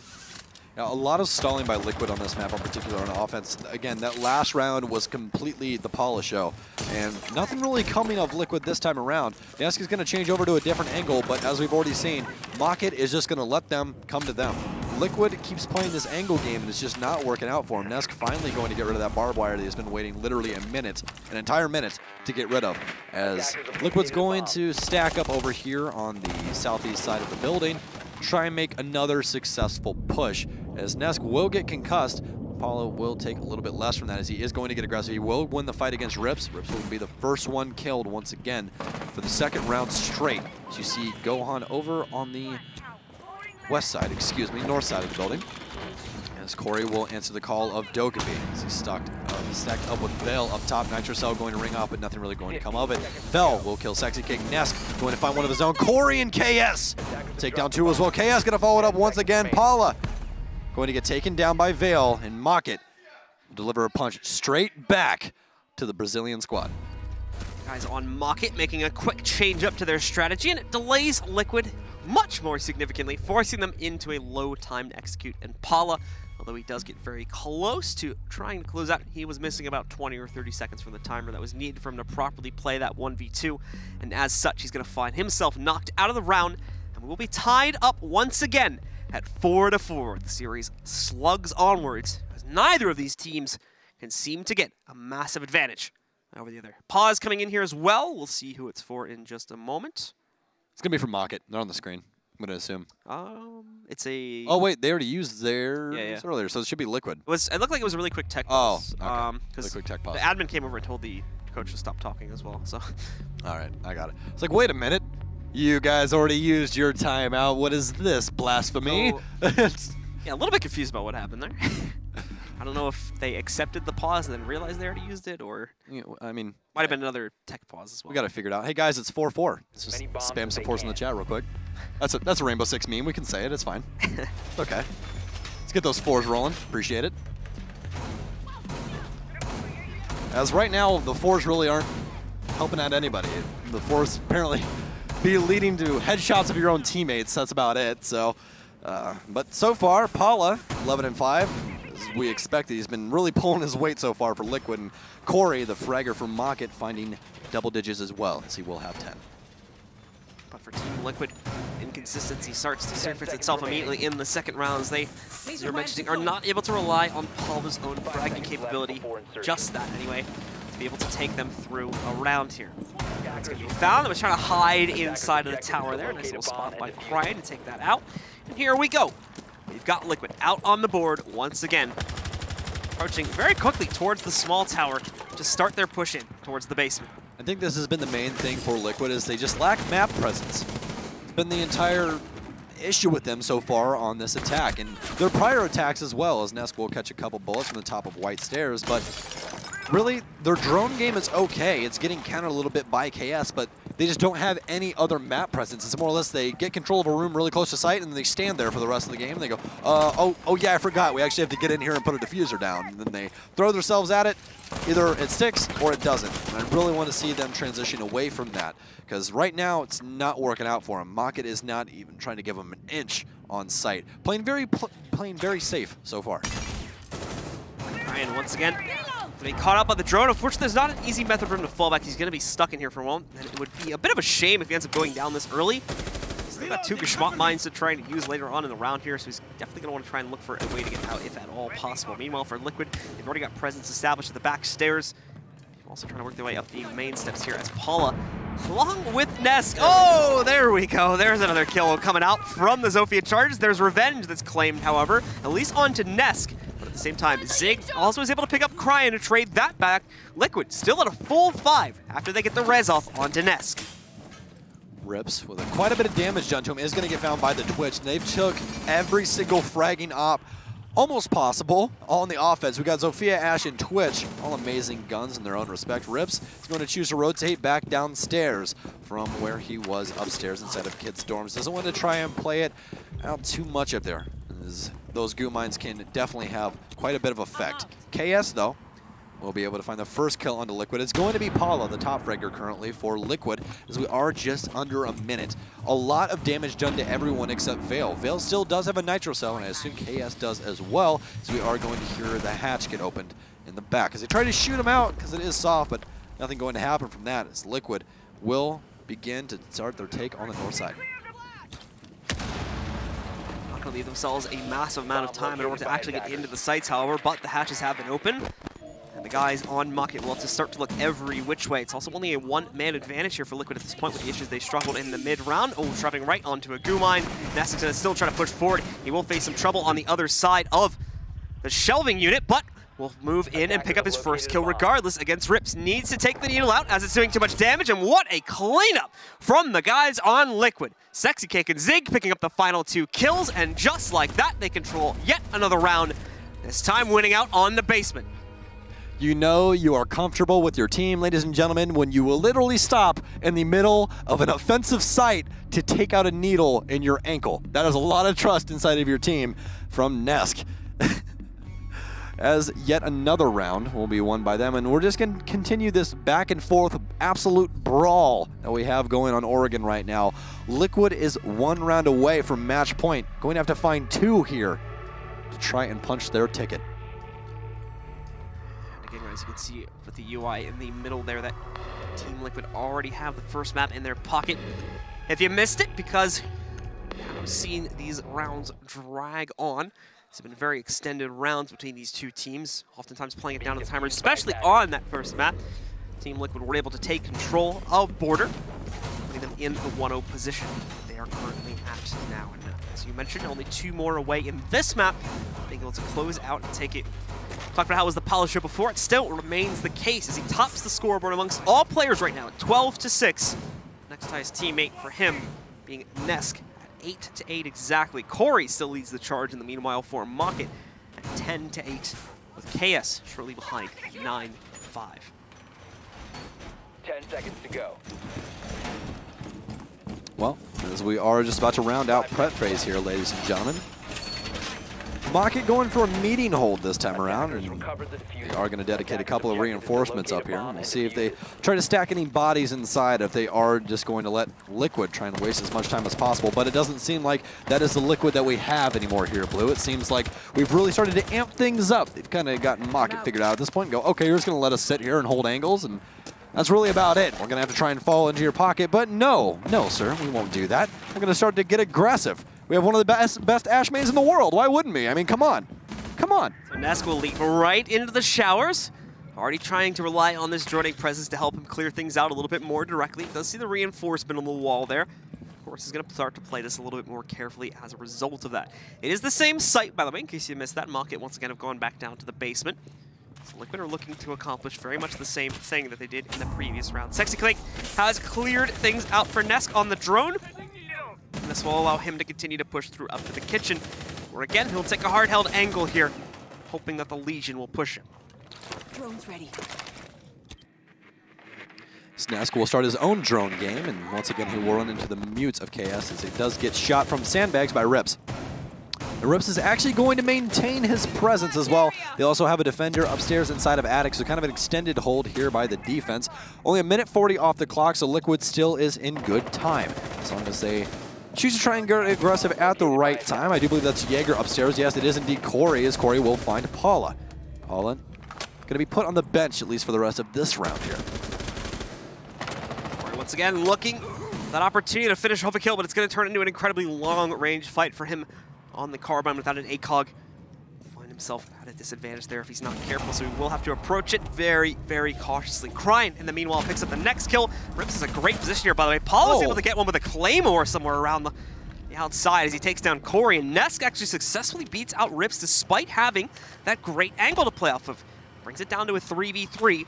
But it should be noted, the remaining 3 on Mockit have been untested up to this point. So they all sit at full HP, where both Nesk and Zig lost at least a quarter of their health. The Nesk now sits under 25 because of the goo mine he just ran into. That's where goo mines can be extremely effective, is when you're playing against low health enemies. It can always be a thorn in the side per se, and Nesk will run into one of those. But Zig also not doing the best on health. Lost about 25 HP. His Sexy Cake and the rest of Liquid are trying to figure out exactly what they want to do here. There's only 27 seconds left. He does still have a logic bomb as Mockit lies in wait downstairs. Crying is going to be the one you're going to be paying attention to the most, just because that Evo is so good in close range, as it seems to be the back take, as everything in the kitchen sink is being dumped by Liquid. Crying going to be the first one to find a kill, as Nesk is going to try and crawl through underneath. Is it going to work out for him? No, it won't. Crying going to put him down. Will he be able to find one other one? No. Sexy Cake going to find that, and KS will be able to end it all for Mockit as they find another defensive round. We're going back and forth and back and forth and back and forth and back and forth. Border again. And back and forth. Literally the same way Border played out. And back and forth. Yeah. Yeah. Okay. Attackers win the first round, defenders realize their mistakes and correct it and win again on the second round. That has literally been the way that every single round has played out so far. Now, granted, the first half was a little bit different in this map, but the second half of this map is playing out exactly the way that pretty much the entirety of Border played out. Liquid are starting to realize this is going to be too close for comfort. Their coach will make the call to go for a tactical timeout. He's got some input, and we'll have to see if Liquid can correct upon that. Put your thinking caps on, ladies and gentlemen, as we are going to be looking to see exactly what Liquid is going to switch up on their offense. Now, there is only 3 seconds left in the pick phase, so we can't tell you guys our offensive idea so far. It's going to be Hibana, Zofia, Ashe, Dokkaebi, and Twitch. So a lot of fragging power being brought. Might go for a 6 pick later on, but that's for another time, or at least a little bit at least, as the 30-second timeout will almost be over. A lot of discussion going on between these players trying to figure things out. Gohan especially eccentric right now as he tries to lead the rest of this team to victory. And again, the main player so far on Oregon has been Paula. He's been putting a lot of those frags in his backpack. Well, there we go. The unpause has come in past the 1-minute mark, so the coach will have to flip up his mic one more time. No longer input can be made. We are going back to the Kid Storms, though, as it has been unlocked once again now for the use by the members of Mockit to try and push themselves up to 7 and send this over to a map 3. Meanwhile, on Liquid's side of the equation, they are looking for to close out. They are looking for that final definitive round, 2 rounds, I should say, to push them onward to the main event. Stone cold faces from both sides. It's the Germans versus the Brazilians here. Once again, ladies and gentlemen, both of these squads from both of those respective countries. This is just the beauty of Invite once again as we go round and round here on Oregon. And speaking of rounds, we're on round number 11. As you guys can tell from right under the timer, 20 seconds left in prep phase, and it will be the upstairs site once again. Kids, dorms will be the selection. And Mockit is a pretty unique setup here, I will say. They actually put up a lot of soft walls for angles and things as such, and they usually have Rips play solo over here inside of Attic, but that's kind of been discovered out by Liquid at this point. He hasn't had too much of an impact yet on any of these rounds, and we'll see if he does anything this time around. Got the drone.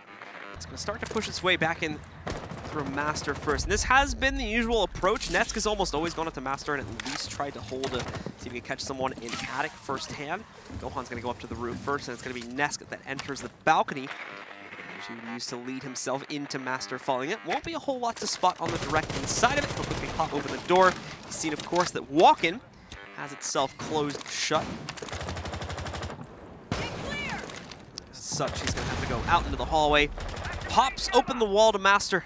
Of course, confirms that there's no presence from Rips like we had in a previous round. Will now be good to commit himself to the push. Once again, it looks like Mockit are going to play this incredibly passively and focused on the first floor, not necessarily trying to play out over here towards the Attic, where unfortunately they lost too many players last time they lost this round. Rips going to be playing downstairs in Pantry on a rotate between Pantry and Meanie. He is going to try and play his life out a little bit longer. So far, same take by Liquid. Nesk working his way inside of Master as he will burn the initial ADS. Bad thing is, for Liquid, is it seems to be, at least today, their counter is just mute. They really can't do anything when a mute's on the field. They just really can't get any information, and they really don't know what to do without it. So I've honestly been surprised that they haven't tried to make an adjustment over to the Thatcher to try and get rid of those. But, I mean, the biggest thing right now is, at least for the last map, Thatcher was gone. So really couldn't do anything about that one.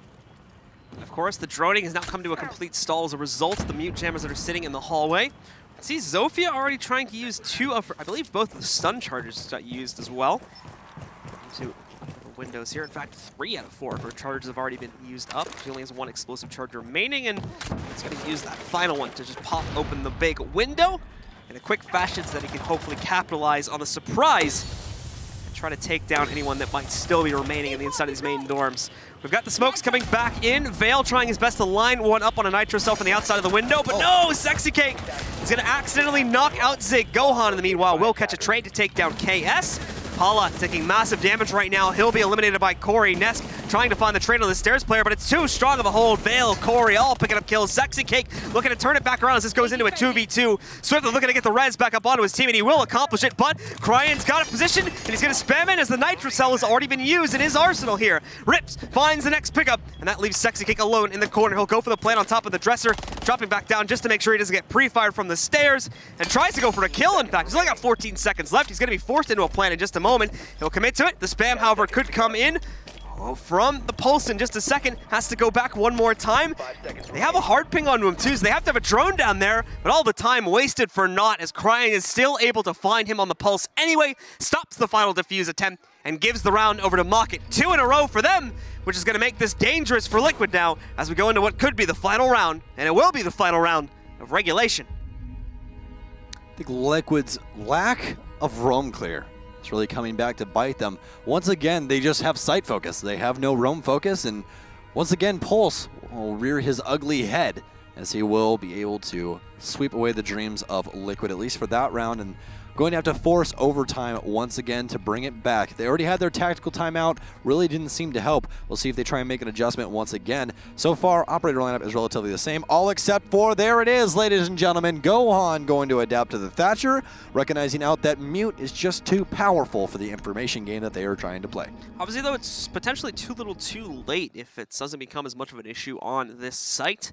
They needed to focus on this specifically for the kids' dorms and the basement pushers. And unfortunately, they've already missed their opportunity there. So now they have to hope it finds just as much effectiveness in amplifying their drone clear here on the tower, which could very well prove to be an even more difficult site to take control of. You really are going to be wanting to look for the adjustment in Liquid on this site, at least. They haven't played them against this site, at least in this map, as Vale seems to be stuck in the wall. Yeah, a little bit of a clip issue is. Oh, actually, I believe we had a full-on crash there for a second. Yeah, we are going to reset that real quick and get things figured out. As you guys overtime. You guys can see the man himself, BKN, or excuse me, the main admin of ESL, figuring things out with Liquid because apparently something happened, and it's happened on both sides. He's actually over on the Liquid side, so I'm going to guess it's something that happened with Liquid. I guess we had desync or something, but more than likely you guys are going to be coming back to us while we try to get things figured out here, but not too good. This will give a little bit of time for the players to discuss at least and try and figure some things out, because right now it is going to be just who can really change over. It's BK201, by the way. BKN is the coach of... Yeah, I was about to say, I know who BKN is. Yeah, BKN is the head coach of Darkest Zero. It's been a long 3 days, guys. I apologize, but it's been a long 3 days. Well, that is all good. But it's been fun. That's good. Yeah. I've never talked more in my entire life, ever. Once again, guys, we are just waiting. Well, going to be waiting a little longer now. It appears as though I think they were just given... I can tell you, like, with 100% certainty what they've just gone to do. They're going to the bathroom. Yep, 100%. pretty much. Because honestly, I'm not going to lie to you, I'm feeling their pain. Definitely feeling their pain. But, you know, it's kind of our job to talk over these kind of things. So, everyone, okay. So, we know what happened now, and we're just working on, we're quickly fixing it very quickly. And I said quickly twice in the same sentence, as we're going to try and rehost the game as fast as possible and get ourselves back into it. It is 6-5 for those of you that are just joining us between Team Liquid and the guys over on Mockit. It is a Brazilian versus Europe matchup here. And for Liquid, there's a, again, very heated discussion going on amongst the players about the way that their rounds have been going out. Frustration certainly seems apparent amongst the man in the middle and our man on the far right. It'll be Gohan and Zig going back and forth. Zig being the team captain. Gohan definitely letting the emotions run loose here, as I definitely know that none of these Brazilian players want to go home. They want to be able to represent their country at Invite. So we'll see if that, you know, will eventually help. Like when he started counting something. Let me fix my... He's trying to make his point. He's like, one this, two this. To fix myself real quick. We don't actually have ears, guys. You didn't see anything, okay? No, we just can't. We just can't hear. Yeah, exactly. Yeah. But once again, folks, we are just working on fixing that issue, and of course, we're waiting for the players from Mockit to return from the bathroom. And then once they're back, and more importantly, we have the rehost finished and finalized, we are going to be good to continue on with the match itself. But it has been a very, very close affair between these two teams almost every single round, with the exception of the attacking side here on Oregon from the guys on Mockit. Almost every single round has come down to a minute or less on the timer. These teams really being stressed. The Roamers specifically having a really tough time in this matchup on both sides. But ladies and gentlemen, again, obviously, as you might expect at this point, unfortunately, it is going to take us a few minutes to sort out the delay, and as such, we are going to head to a quick break. Do stick with us as the continuation of this map between Team Liquid and Mockit is coming up right after this.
Welcome back once again, ladies and gentlemen, to the 6th Invitational, where we're in the middle of Mockit up against Team Liquid on Oregon. We unfortunately did just have, I believe, a disconnect or some type of server crash or something like that, so we've had to re-host the match, but we are pretty much set and ready to restart the map, getting ourselves into Oregon one more time. It's also the most exciting round as we've reached round number 12, the final round of regulation between these two teams. It's currently 5-6 in Mockit's favor.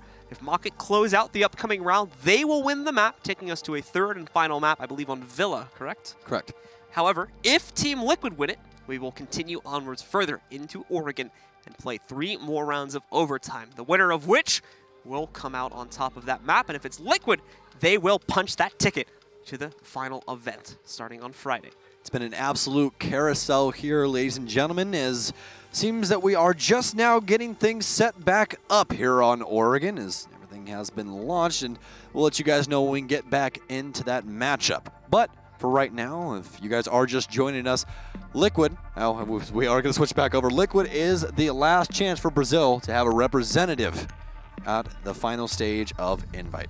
FaZe was knocked out at the beginning of the day against Reciprocity in a very exciting series, and we also saw Immortals knocked out earlier as well. So it's down to only one final team, Team Liquid.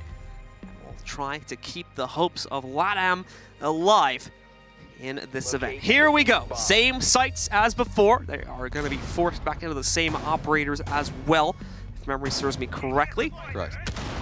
So they will be locked into that, but it'll be the Double Tower, one of the more prolific sites on this map, but interestingly, one of the most successful for defenders that are able to properly play it. Yeah, actually having a 62% rating on this site, which is very impressive for a site that should not work. But you know, we don't see split sites played too often, ladies and gentlemen. Another split site, quite prolific inside of Pro League, is the Teller's Archives on Consulate that actually shares just a little bit of the same success. At least by some teams, but other teams really not being able to pick up that mantle just yet. But this will be Liquid's last chance to try and get back into Oregon here, or we will be going over to Villa as Nesk chooses the basement route, as he will launch yet another breaching charge into construction. And once again, Nesk's playstyle with Ash is a lot longer engagements. He doesn't get up in people's faces.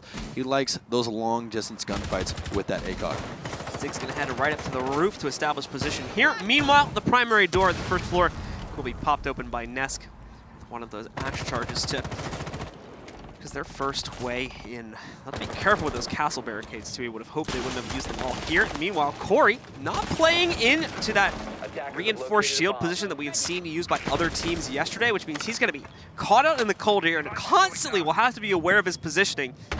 As you can see, there's that window behind him which can knock him out at any time. It does look like they're trying to fish him out first, but it's actually Vale and Zig that will trade blows. There's the phone call.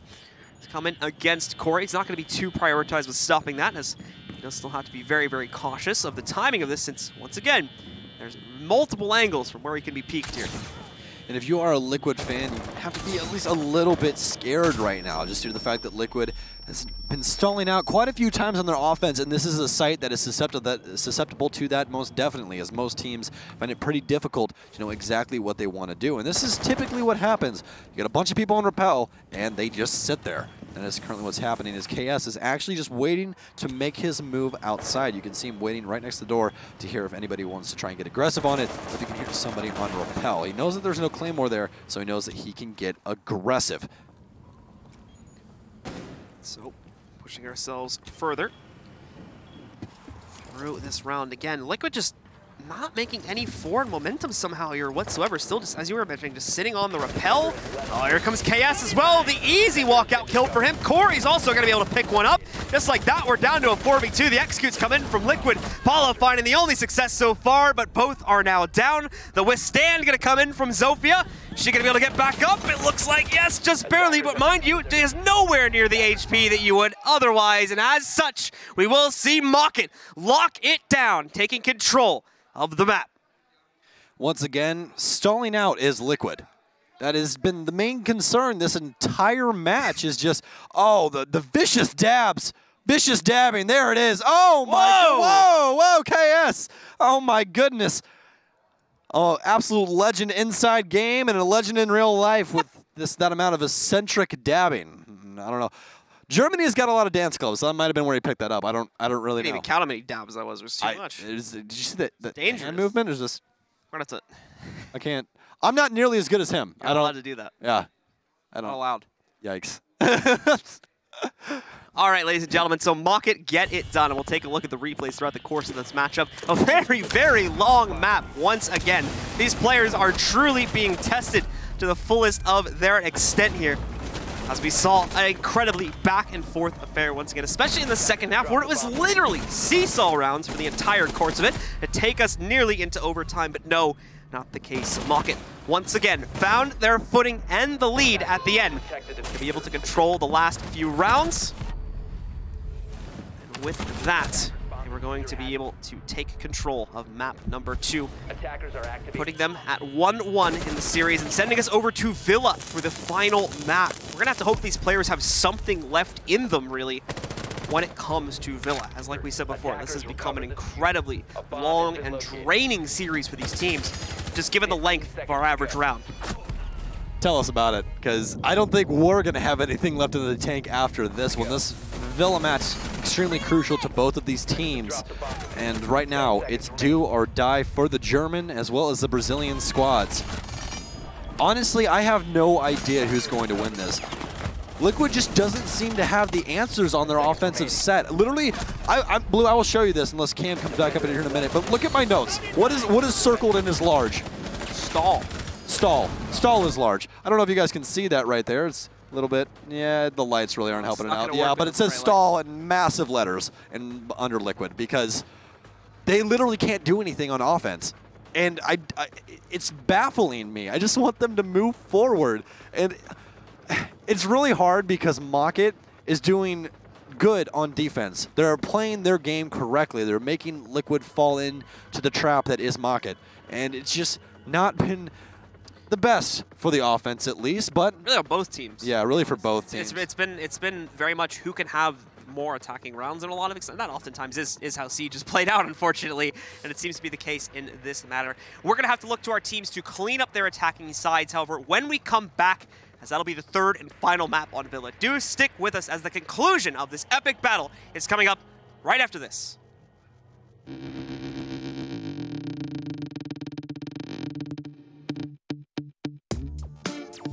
Oh god. Gotta read those player bios.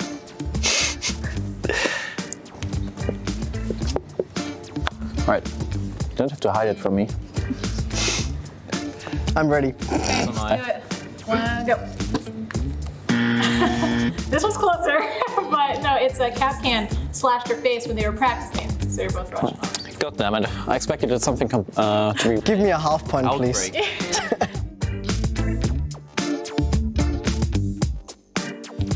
I know one only. we talked about this already. I have to make it. No, I need one more moment. Let's do it. Show me. Footballer. Oh, really close. Okay, so we have Echo and Ying. Then we have Maestro and Alibi. Then we have Hibana and Pulse. Hibana, oh my god. So we have Cyclops, Hole In, and Spider. Corey got the sneaky God damn it. You made me regret my choice now. I'm fine. You gotta just own it, live with it. Okay guys, show me now. Okay, so Cyclops was Clash, Hole In was Buck, and Spider is Fuse. God damn it. I was like thinking of Ying because it's spreading out as well.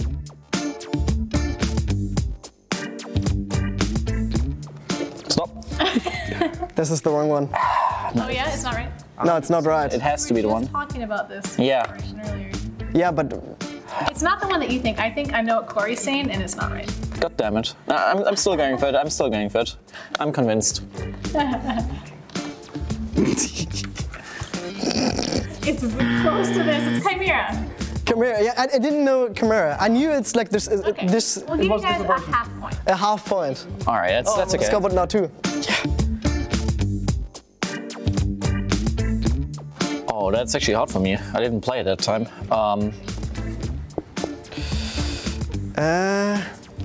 It's not OB. What is the name? I don't know.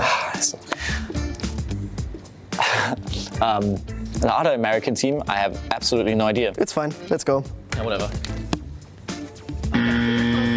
So we have Orbit, oh yeah, it's called Difu. Oh yeah. WS, and Penta. VWS. I've never heard of them, actually. I know why I heard about this team.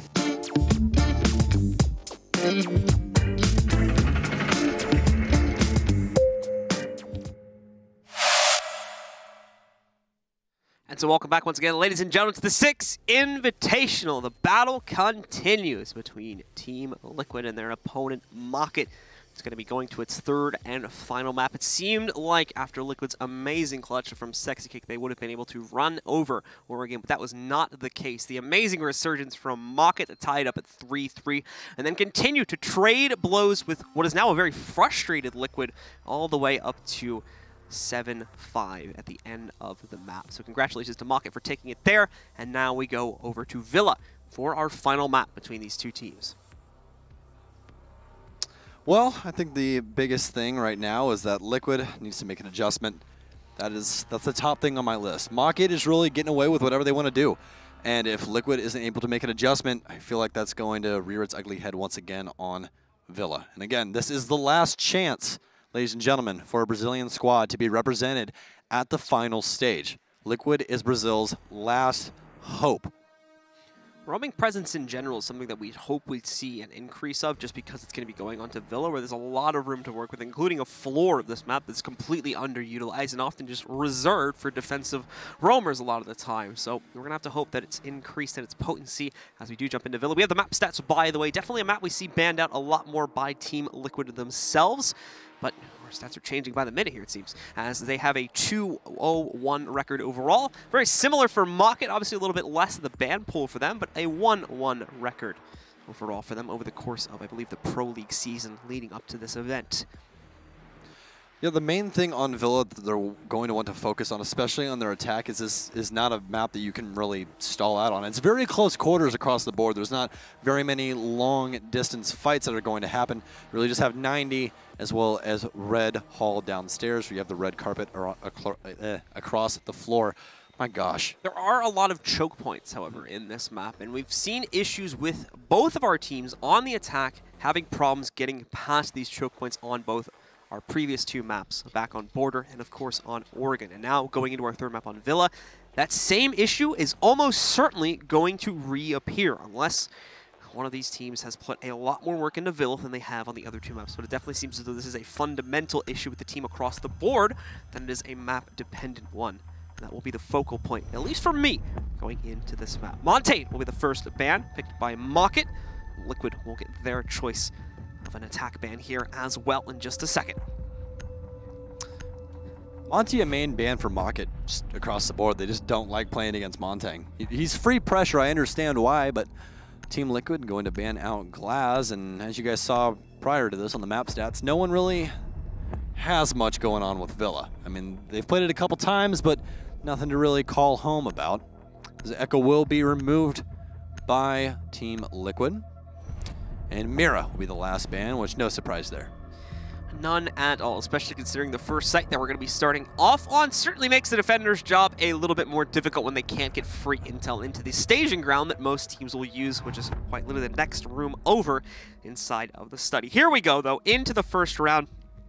And on defense to start will be Mockit, who actually are not going to go directly to the Aviation Games room. It looks like they're actually going to start Trophy and Statuary instead. Again, not too crazy there. It's usually split between Trophy and the Games room, but almost always we see teams starting off in Games room.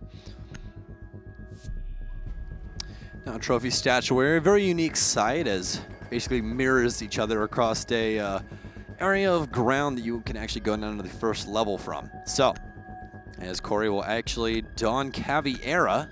Haven't seen her be too active, at least in this matchup. We have seen her throughout the tournament, though, as she's at least come back to proprietary use, I would say. Besides that point, This is going to be the last map between these two, ladies and gents. So the German squad being Mockit and the Brazilian squad being Team Liquid. And I feel that Mockit is more or less probably trying to throw Liquid off with this initial choice of site. Just due to the fact that, as Blue said, the traditional site to start is Aviation Games Room. And we actually really don't see too much deviation from that. We see them usually start there, rotate immediately over to Statuary, and if they win that, then it's more or less, again, pick your poison downstairs. Really, what do you think you have the best chance of defending? Because they're both not that good. Meantime, we've got the Caviar played by Corey doing a little bit of reconstruction to help out the teammates that are going to be playing in the site with the Spaz 15. In addition to that, we are also going to be seeing guys on Liquid let out onto the board here now. Pushing up into the study first, which is the normal expected start, especially since there is not going to be really any pressure here from Mockit, since they are playing on the other side of the map. However, they still have the wall set up to indicate like it would be a normal play into Aviation Room, but that's more so for trying to stop the push from the players on Team Liquid from study side. Corey, as well as his counterpart, Cryan, going to be dedicating themselves over to Game/Aviator Room. And you actually have Rips over in 90 hallway as well. So kind of an extended hold by here. As Liquid, again, trying to play the information game. No mute brought out by the defense this time, so the drones will have free reign over the map. But main thing right now is, will Liquid be able to shut down this roam game that Mockit's been punishing with this entire match? And the prior match as well, really. Corey's going to be forced back. Unfortunately, is spotted out by a drone coming up the main stairs. Nesk playing that drone, and now he'll start to move in. Has to take out the default camp first, of course. But the rest of the team as well. Really not with him, to be honest. He's kind of roaming on his own over here. The rest of the team still trying to set up positions elsewhere in the building. Gohan clearing out the first floor. For the rest, just sitting kind of on the outside of master bedroom for the most part, actually. But again, similarly to what we've seen on the last two maps, it's a very slow start for the guys on Team Liquid. And when they finally come to blows, well, it's once again the defenders that will end up coming out on top of that situation. Cryan on the Bandit finds a good first pickup here, but Gohan is able to trade it back by knocking out the smoke, especially this early on as well. That does buy Liquid a little bit of extra time to lead up to the execute. They're still incredibly split up, though, and they've now got under a minute to get their diffuser onto the ground. Liquid spending 2 minutes on the outskirts of the map, and this Corey will find yet another drone, so that information will be lost as they start to try and knock out the east wall of Statuary. Nesk trying to see if anybody is still roaming over here in the Aviator Room, but not really going to find anything, as he still has not pushed up 90, and we're at 36 seconds, so it's going to be a full sprint to try and get himself to site. As Sexy Cake and Zig will motion in from Master Closet. Gohan will find a skeleton key kill into Rips as he's trying to help out Nesk from the other end. But speaking of Nesk, he will get taken down by Cryan. And again, this is a very, very slow round by Team Liquid. 15 seconds left. 15 seconds, and we don't even have Liquid even close to the site. They're going to be forced into an execute here. It seems to be working out all right, though. 2 more kills coming onto the board for them. It's left it all down to Vale. The plant has started inside of the A site. Now it looks like it will be able to go down. He can't get an angle on it as it's behind the actual bomb itself. Catches the legs of one player and goes in for the second. Well done by Vale as he closes it out. Is gifted it by Gohan on a peek. And with that, it's Mockit that'll claim round number 1 of the series. This defensive setup by Mockit. Once again, an extended hold that wasted quite a bit of time for the team of Liquid. No mute this time around either, so the information game was relatively free. They could use their drones to their maximum effectiveness without anything except bullets to dodge. And it seems to be that they really just couldn't find exactly what they wanted to do with that site, as Aviator Games Room will be the selection for the defense this time around. And Rips can't decide who he wants to be. Does he want to be Rook or the other version of Rook, Doc? Looks like he's going to stick around with the Rook for the time being, but never mind. It's going to get 6 picked away. Anyway, over to the Pulse. They'll try and hide that. And generally want to do this, as he's going to be hiding in the basement more than likely at the start of the round to try and catch any early roam from Liquid. There was quite a bit of that. Problem is, it never really built up to anything. Liquid, once again, over-focusing on trying to knock out 1 or 2 roamers that were never even really there for the most part. It was the solid setup from people like Cryan on the inside of Aviation that would eventually slow the push from Team Liquid down. further to the point where they just would not have had enough time to make that execute work under normal circumstances. They still even managed to get into the site, but ultimately Gohan overcommitted to the battle versus Vale in the end. With that, Vale had himself a nice, clean 1v2 closeout. Yeah, that Alda. 10 seconds left. Now, oh man. It still makes you question why Gohan actually took the duel there, considering. Yeah, I don't really know. Again, you're in the heat of the moment. You got a million. Yeah, I mean, like it's one of those. It's probably was just like a bad call in one of the heated situations, right? It's either that or just you have a million cc's of adrenaline running through your heart. You're just like, kill, and it's just. I can do it. I can do it. I can win. Let me at him. Back off, brother. Speaking of backing off, Gohan will be put back on the bench as Cryan will find him outside. I like how Bandit's being used as like a mobile bunker setup here. He just keeps taking control of like a room below or above or next to one of the reinforcing, throw 2 batteries on it. Yeah, throwing 2 batteries on it, and he just holds that. He did it in Aviation last round. Now he's doing it with Library here. Oh, well, KS is actually going to be down, but they're not going to know. Gohan's going to say a few choice words inside of chat and let everybody know really how he feels, as Corey will be lit up quite a bit on Caviera. I think the main thing right now for Liquid is just still this slower style of play is kind of punishing them, as the Mockit roamers have just been running free so far. But for the roster on Mockit, once again, not being challenged at all in the early round. Liquid playing an incredibly quiet start to things. Deploying sensor. Not trying to take any map control whatsoever, basically just sitting it back, letting the timer run down. And unfortunately, seemingly incredibly fearful of the roaming presence from Mockit. And it's not even that aggressive. It's like I said before, it's mainly just Cryan holding on to 1 or 2 rooms. This round on the first floor over by the Library. Besides that, not much else of a hold for these guys. Nice lineup potentially coming in from Nesk. He's able to line up 1 kill to take down Corey. No second found, however. That player will stay alive. I believe it might be Rip sitting in the corner. He's going to have Pala coming to assist. They'll pinch onto him. Nesk will take him down, though. It's Rips, excuse me, that ends up going down there. And now leaves it into a 4v3 favored for Mockit.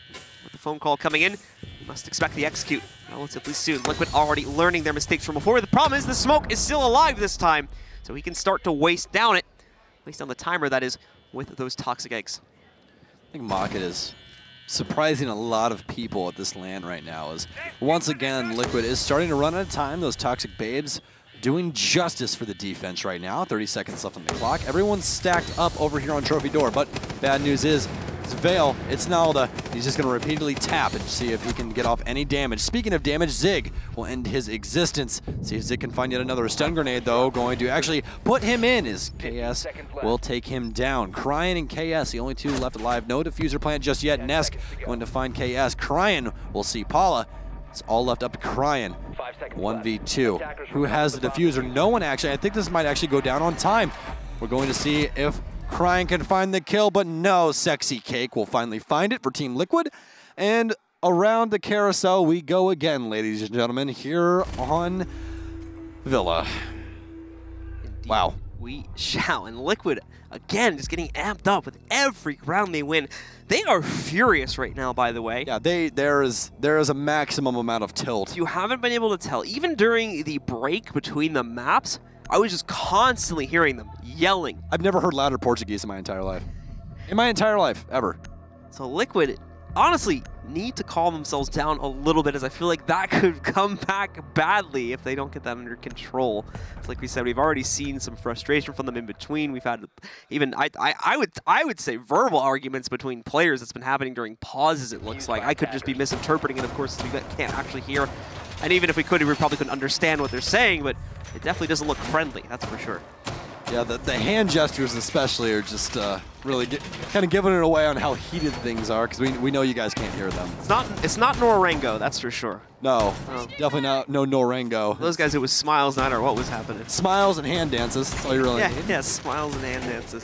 For Liquid, it's going to be adrenaline-fueled rage and clapping. So, but worked out so far for them, as they have made it to map number 3. Again, Mockit and Team Liquid met earlier on this week, and it ended in kind of a similar fashion, at least reaching map 3, where Mockit ended up winning it on Oregon. And they did the same on the last map, winning on Oregon, but this time in overtime. Or excuse me, they actually won it in regulation, didn't they?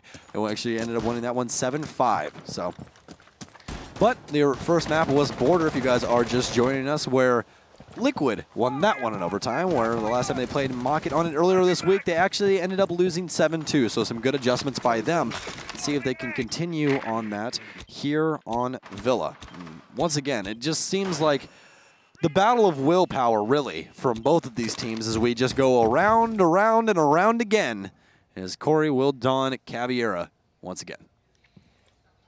Once more, looking to find any early advantage against Liquid, but it's likely that we are going to see a decent amount of delay before there is any action between the two teams. Liquid has been playing an incredibly slow-paced attack so far. Even just to move themselves closer to the site has often taken a minute or less on the marker. We are back on the Aviation Games Room site, so Liquid, I expect them to take a relatively similar approach to what we saw before.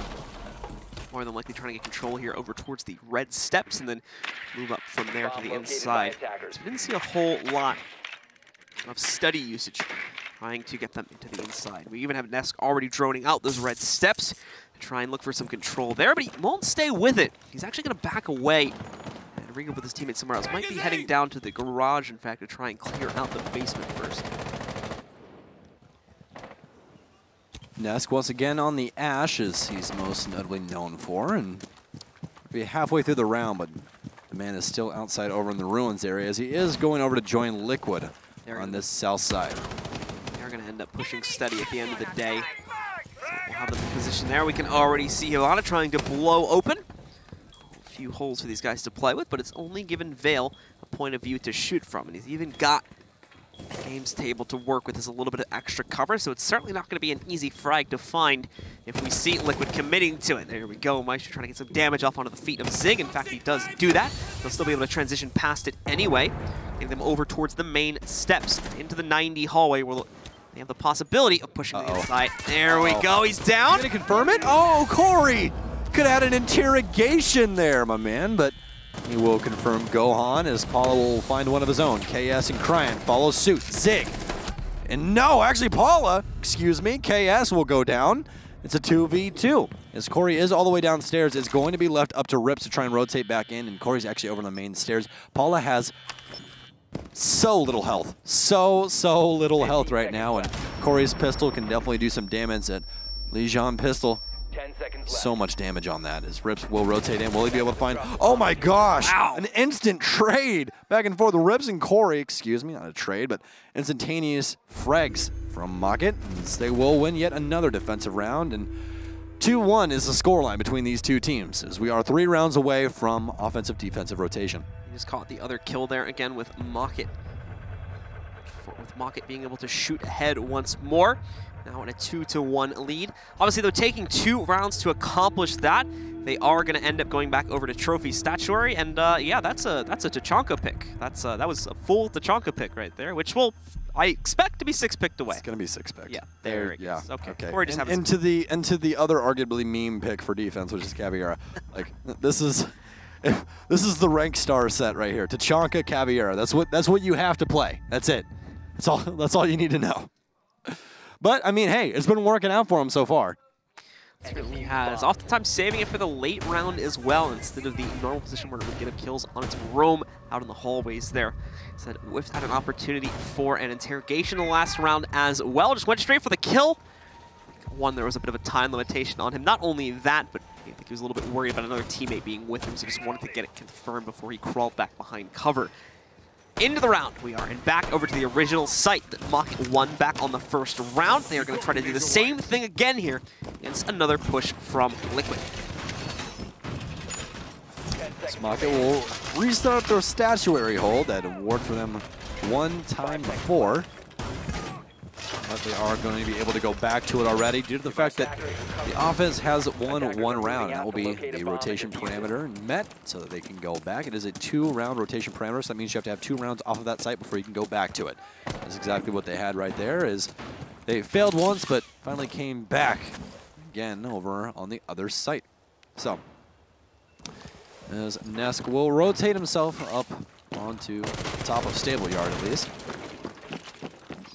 Actually, it looks like he's going to choose to go downstairs or relatively anywhere. Neska's making me question my existence right now as he just runs freely to go join his team once again. And honestly, Liquid's attacks have really just been a one-prong attack so far.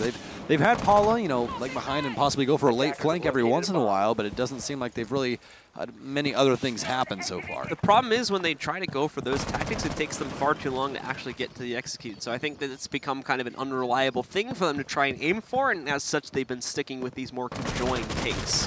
Unfortunately, when they split things up, one part of the take almost always falls behind the other, and as a result, they end up with a very, very uncoordinated take for the most part, or just an unsynced take as they're still relying on one or two people that have to come in on the back lane to actually get into position because they haven't been able to clear roaming presence. You know, not that, again, there's been a whole lot of roaming presence. It's more of a fear of it that we've seen on Liquid, and we've seen that in the past from them, too. Same for Mockit, to be completely honest, on their attacking side as well. Same issues, really, seem to be afflicting both teams almost in incredibly similar fashions on the attack. Zig, once again, on the drone game, trying to find some information for Liquid. But telltale sound of those logic bombs, those phones ringing in the pockets. We'll give them a little bit more information as well as Vale shoots a couple bullets towards the hole made in the wall of statuary, but it's not going to find anybody really as Gohan will full-on swing into Astronomy. So he will find KS, and Paulo will find one of his own as well. Gohan going to go big. Zig finds yet another. Vale cannot shut it down. Paula for 3. Team Liquid all the way on that round. We're seesawing again. Oh, man. Oh, man. You notice that? I'm going to have no voice after this. Look, attackers win the round, defenders will play it again, then they'll win it. We can mind games. We could probably predict rounds with like an 80 or a 90% accuracy at this point. Everyone will just think that we're over here on the caster's desk with a crystal ball. Just like I want to say right now, Mockit's going to win this round. Oh, man. I think that's a pretty safe bet, right? What odds would you give that? Oh, man. I would definitely give it like a 90%. 90%. It's not odds. What odds? Yeah. Oh, dude, my brain is fried. You expect me to do odds in the middle of my head? I was about to say, you better give me some bad odds, because I shouldn't get any return from that, because the way it's been going here. Okay, I'll give you like I'll give 0.7. It's pretty good, actually. Not really. I mean, that's only like 70 cents on the dollar, really. Yeah. If I bet $1, I get 70 cents for free. On something that's happened for the past like 7 or 8 rounds now. I mean, yeah. Well, not necessarily on this map, but on the past 2 maps. There's 3 things in life that are confirmed. It's death, taxes, and these 2 team trading rounds back and forth. Oh my gosh.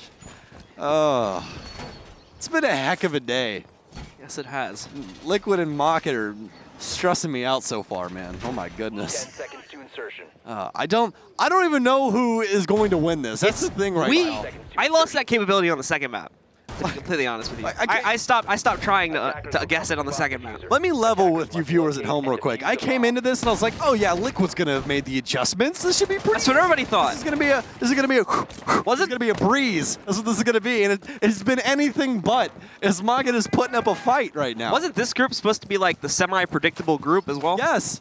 It was supposed to be that Mockit got trounced and Liquid and G2 went all the way. That's really what was supposed to happen. And again, it's invitationals, ladies and gents. Anything can happen. It's like March Madness out here. It's crazy. Every one of our groups has been absolute open season for all 4 teams for the most part.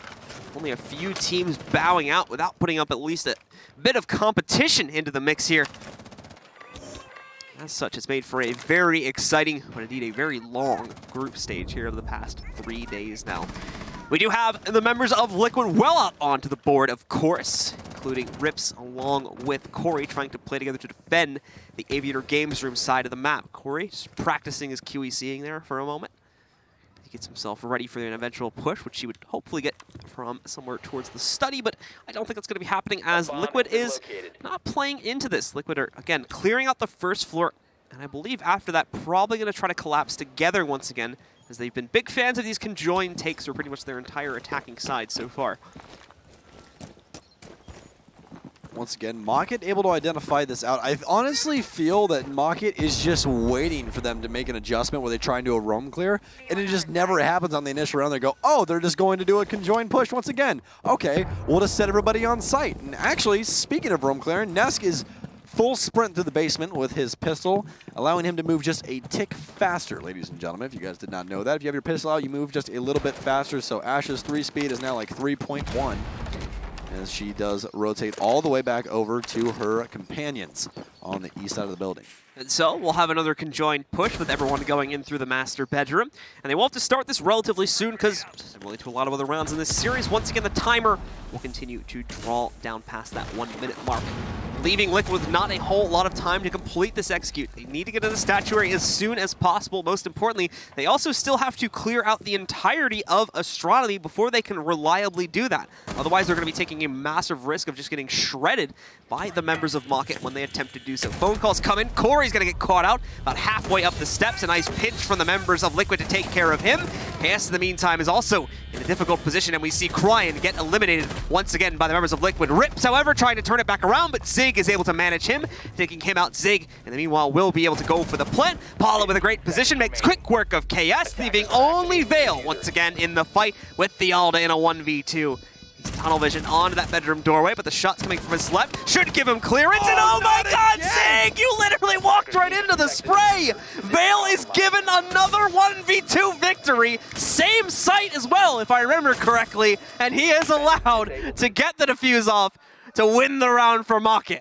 I think somebody might need to take a look at the Alda. Apparently people just walk in and give you kills. I need to play Maestro more when I get home. He literally ran right into the spray. Oh my goodness. Oh, how unfortunate.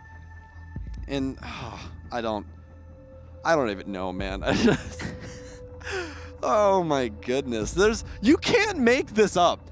The team kills on Oregon. The 2v1s is Maestro for defense over on Mockit. I don't know. I don't know. I can't. There's no way to analyze this, man. They just run and then they die. I don't get it. Don't get it. So since once again, it took 2 rounds to close out over at, which by the way, we called that round right, by the way. Once again. Do I have to give you 70 cents on every dollar now? No, we didn't actually make a bet, so it's okay. We're not allowed to make bets. We're casters. No, we're not. It's unethical. No, we're not. But it was more for the meme than anything, but yeah. Anyways. Gohan gonna bring Finka. Better be Finka LMG or I'll be very disappointed just due to the fact of what Finka does. If you guys don't know what Finka does, because she doesn't get too much play, she has an ability called Adrenal Surge, which she gets 3 of. And that Adrenal Surge will actually make it to where you have less recoil, can move through barbed wire a little bit faster, as well as ADS quicker. And it also gives you a little bit of health for a short period of time. So can be quite useful in certain circumstances, but she does have one enemy that doesn't help out too much. It's going to be KS on the smoke. Yeah, and LATAM is one of the few regions that somewhat reliably plays Finka. I think we had another LATAM team that was bringing it out. It might have actually, no, because I don't think we cast Liquid up until this point. It was another LATAM team for sure, though, that was bringing Finka into the mix for their matches as well. And they're taking a big risk upon that, since the active ability increases your blood flow in the lore of it, so to speak. That also means that with the gas grenades that are thrown out by KS, they will also increase the speed at which you breathe the smoke in and thus take damage. So everyone just has a shot of ginseng on their. I had to go into the lore to explain that, so it would make sense to everyone. There you go. There you go. Yeah. Basically, Gohan attaches needles to everyone, and when he clicks a button, it stabs everybody in unison. It's kind of messed up if you really think about it. I mean, if you really think about it, it's just a mobile doctor. But Rips gonna make some vertical angles for himself to look down into the kitchen, I do believe. I know these angles correctly. As Rips will be handling the northeast side of things, as Liquid has started a couple times over here. Corey going to be in unison on the astronomy stairs as well. But so far, a minute off the board, and Liquid once again on their drone game. Probably going to spend at least the first minute on it, which has just expired, so we should start to see them moving in for a little bit more control. There is the first Adrenal Surge, by the way, coming out from Gohan. I think he himself tries to take a peek against a few of the windows that we would commonly see defenders also try to take battles on. But no real contention can be found between either team. Again, Mockit, for the most part, except for Cryan, will be sitting back, and I'm not even sure if Krine's actually gone out this round or not to lurk a little bit. It's still Corey to do it too. Sexy Cake will join in Nesk as they are going to come up the main stairs with no information given just yet. Gohan going to do the same as Liquid once again trying to keep the carousel going round and round. See if they can pick up yet another round here in round number 6, which will make it 3-3 as this is going to be the last round before rotation.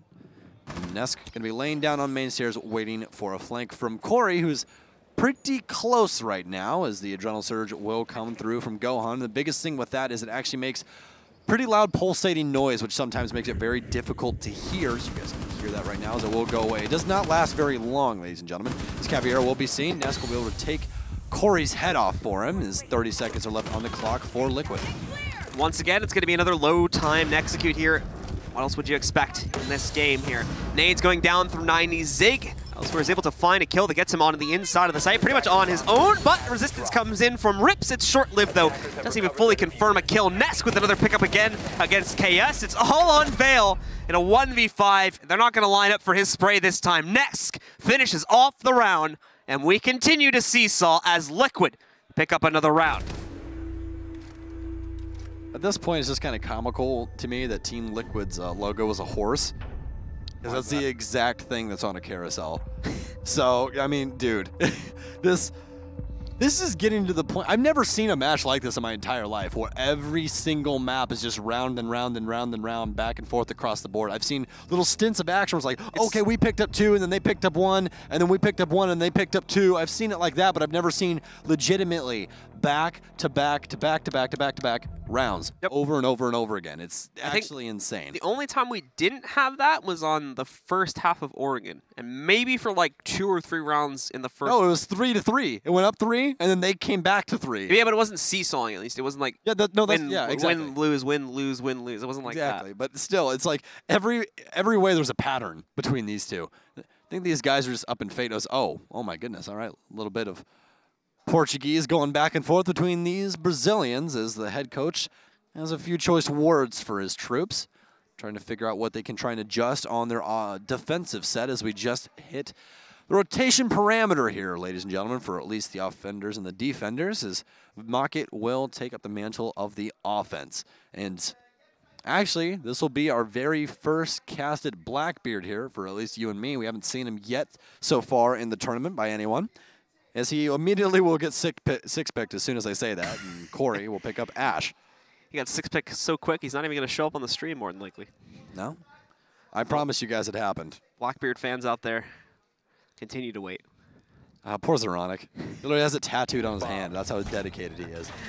No Blackbeard. So there we go. It gets knocked out. Yeah, I mean, really, it's interesting considering how useful Blackbeard's concept generally has been in the past. Why we're seeing such a little play on him. That's remained true not only through Invitational. It's kind of the same for Pro League matches that I was watching leading up to this event as well. I've noticed there's not nearly as much Blackbeard as we've seen previously. He's actually quite a common band inside of North America. Yeah. Amongst a couple of teams just on certain maps where you do have those long instances of sight where he can have the maximum amount of prevalence. But Sexy Cake gonna accidentally shoot a drone while he shoots the bottom of the door. Actually, more than likely did that on purpose since he did shoot the bottom of the door. And well, I just didn't think that one through before I said those words. But Zig going to rotate over into Aviators. Liquid is trying to set tone here for the defense, try and break the teeter-totter and see if they can trounce over their competition here on Villa. Now that we have switched the sides and Mockit is on the attack, it was looking like a bit of a lateral just got called, I'm pretty sure, because we had players that were going to move into the first floor and do the clear out there.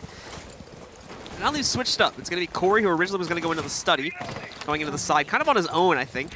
And the rest of the team is on a rappel up to the study balcony, where they are going to start to drone this out, and then I believe eventually push in. Meanwhile, Corey's droning out the first floor for his team, probably for himself a little bit here as well, so they can push in. They should also get a spot onto, I believe it's Paula in a moment, but they will not be able to catch the player on the inside of the library, as that player will go unnoticed. They still have to be very careful if they walk directly out into the main lobby here, unaware of that player in library. I believe that is Nesk. I want to say it's Nesk downstairs in library, if I can identify that silhouette correctly as Mute.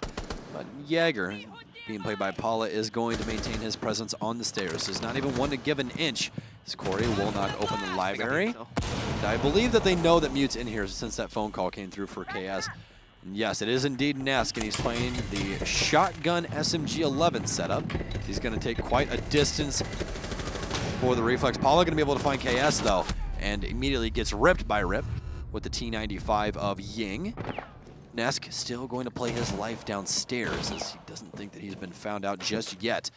Halfway through the round, already a frag going both ways, as KS and Paula have both been put on the bench for the rest of this round. Again, Zig and Sexy are the only two waiting on the site at this point. Gohan and Nesk are still off-site. Nesk, at the very minimum, still has a retreat option, though. He can still safely fall back to the red stairs, as there's no one holding that or lurking upon it for Mockit at this point. He's going to actually start working his way back there now as he goes for a quick check in the library, just to make sure he hasn't been flanked out here, but still goes back to watching the main stairs, as he's hoping he might be able to catch one or two of the players from Mockit on there. In fact, I believe he should have just been able to see the leg of one player if he was paying attention appropriately. He's also going to have the option opened up for a late push to crunch on these guys and stop their push from being successful, as once again, we're going to have to see a very late round push here for Mockit.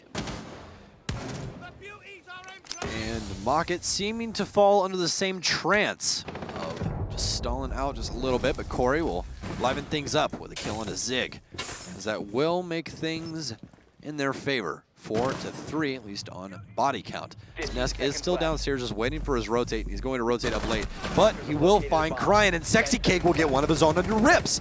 7 seconds left on the clock. Sexy Cake still has one Toxic Babe, as Corey will rush inside as the last man alive, the sole survivor. So he will not be able to do much, as once again, Team Liquid continues going around and round with Mockit as they do go up 4-3. Success, however, at the start of the half for the defenders mean Team Liquid at the very minimum do get to keep the rotation rolling, as you were mentioning, to the next site. So we'll have them go over to we'll have them go over to Trophy and Statuary Room for their second pickup here. And hopeful run up to 7 if they can finally find some consistency on these round wins. For the meanwhile, for Mockit, same issues that we were seeing from Liquid. Not adequate enough roam clear, and that comes back to bite them at the end of the round, where because they've been too fearful to take map control and actually fully do their roam clearing, they are forced into a low time to execute. Once more, I believe, with very little intel as well, meaning it just ends up being a bit of a mess, ultimately. Yeah, really not working out in their favor, and they're going to have to switch some things up here, as first defensive round was won immediately, so they're going to have to try and apply an idea to the Trophy Statuary Room. And once again, neither of these teams do well, versus at least in their plays so far, as appears we might have had a timeout. We are paused. Your screen is not frozen, folks. Let's see here. Yes, I believe we are going to have a timeout by Mockit, as Liquid seems to be pulling ahead so far. They're going to try and figure out how they want to attack Trophy Statuary Room, trying to put their heads together, as things will finally go live, and we will jump right back into things. Don't exactly know if that was a timeout. We'll get that confirmed as we do hop into this round. I'm pretty sure it was. He did a headset flip and everything from the coach, so very middle was a sanctioned tactical timeout. We can say that much safely. That's going to be Mockit's timeout, yes, definitely. All right, so Mockit using their timeout on this map. Liquid, I believe, has already used theirs as well. So no more timeouts remaining for either team. It's going to go the distance now for these final rounds. Those, of course, excluding any technical pauses. Well, leaderboard for both teams is pretty well even across the board. I mean, they have their outliers, but they're still providing assistance through information as well as assists, as you guys can see. So far, a pretty even matchup between Mockit and Liquid. And I think if there's one takeaway from this entire setup, guys, it would be that Mockit is no slouch. They definitely have what it takes to be a pro league team. Their stats are less dreary, but I mean, again, at the end of the day, stats don't mean anything if you can win. No, they do not. And for Mockit, stats haven't looked that great in recent months, unfortunately. Ended up being a relatively underwhelming team when it comes to their pro league results, but on LAN, they've continued to shine over the past few months and continue to at least put up good competition. And they've certainly done that here against Liquid, but whether they can still push on to the quarterfinals or not is all going to be decided over the course of the next 4 to 5 rounds now. Yes. Yes, Liquid. There we go. We got a little bit of roam presence downstairs by Gohan as Nesk will rotate back up due to a Jackal track by KS. But we are seeing a little bit of life come out from the defense as they're trying to extend out those feelers, see if they can gain any presence across this map. As Gohan will be droned out, but the good news is that basement extends to so many different parts of the map. He can definitely play out his life from down here if needed. Paula's actually going to go down in the process. We could hop over to that. I would surely appreciate. Actually, he is alive, so that is good at least for him. He is going to need a little bit of help though, as you could literally breathe on this man and he would fall over. Pretty much. He's going to be brought down as you're reaching basically to about 1 HP to try to play out the rest of this round with. No Doc, of course, on his side, so no chance for a heal to get himself back up. If they get him away from a dangerous situation, they could, of course, attempt to bring him back up, but it's probably not going to be happening too often on the defense. Bomb located by attackers. We're going to continue to watch Paula looking for any kills that he might be able to scavenge for here in the early round against the lurking presence from Mockit. But again, there's not much of it on this side of the map. He's more than likely just going to have to pull himself back and get ready for the eventual push, which will need to come in soon, since Mockit have spent all their time clearing out that first floor and are now finally ready for their execute. Here it goes. About a minute remaining. They're going to start things off by taking control of Astronomy. It's Corey that starts things off with a kill on his own. Tries to chain it, into a second one, but it does not work out. Nesk instead is going to be able to find 2 from the back of the Astronomy chair and look for even more than that. Rip's having to reposition his he'll have to go into the master bathroom instead of into the window because they haven't cleared out the player behind that desk just yet. And Nesk will continue to wait and watch on that angle. Sees no more presence even from the inside of the bathroom, but he might get some in just a moment. Peek, going to be coming out against him. He does spam into it, as we have one of the members of Mockit trying to peek against him, but all of Mockit's members are low. And again, time is going to become their mortal enemy here. The hole has been opened to get inside of Trophy, so we will end up seeing them retreat. Vale, in the meanwhile, picks up the next kill on the attack, so finally Zig is found out. Gohan, in the meanwhile, picks up the next trade in the favor of Liquid, and Nesk and Gohan close it out. Beautiful hold from Nesk specifically, and Liquid pick up another round on defense. There's going to be no more time out for Mockit, ladies and gentlemen. Please remember that. They're going to have to let this ride, and that's exactly what Team Liquid will do. This is the first time we've had chained rounds in quite a while, Blue. So we'll see exactly if they can take this one home. Only 2 more rounds to find, as they will head downstairs to Dining Kitchen. Now, I think the biggest thing, my prognosis for Liquid and Mockit would be neither of them can really handle a roam game. That would be my prognosis for these teams right now. Mockit doesn't know what to do about it. Liquid doesn't know what to do about it. They try to focus on site, and then they just get torn apart. And I feel like that might be why we're having such a back and forth. It's because every team's like, okay, well, they really haven't done anything about the roam game, but we kind of have to have it to have presence other sides of the map, just in case somebody wants to do something over there. And it works one round, and then it doesn't work the next round, and then it works one round, and then back and forth, as we've seen all day. Well, the other problem with the roam game, too, is on most of these sites, the attacking team is not even giving the defenders any chance for that roam game to have effectiveness because the attacking team is staying outside of the building itself for so much of the round. The clearing they're doing is usually in a pretty safe position where they're not going to have a good chance of running into the roamer to begin with, and then they always end up just backing away, giving up the ground that they eventually gain and ending up regrouping with that main force to push. So the roaming presence is unfortunately just never really finding itself a good opportunity to actually make the impact that it needs to make a true difference in this matchup. Attackers are moving out to locate a bomb and defuse it. All right, ladies and gentlemen, well, you are a fan of Mockit. You're going to want to see them try and handle the pressure that Liquid has been applying with their roam game. And if you are a fan of Liquid, you're going to want to see them continue to let this roam game ride, as it did come up pretty prevalent the last time around. And Nesk, definitely the highlight player of that last round over in Astronomy.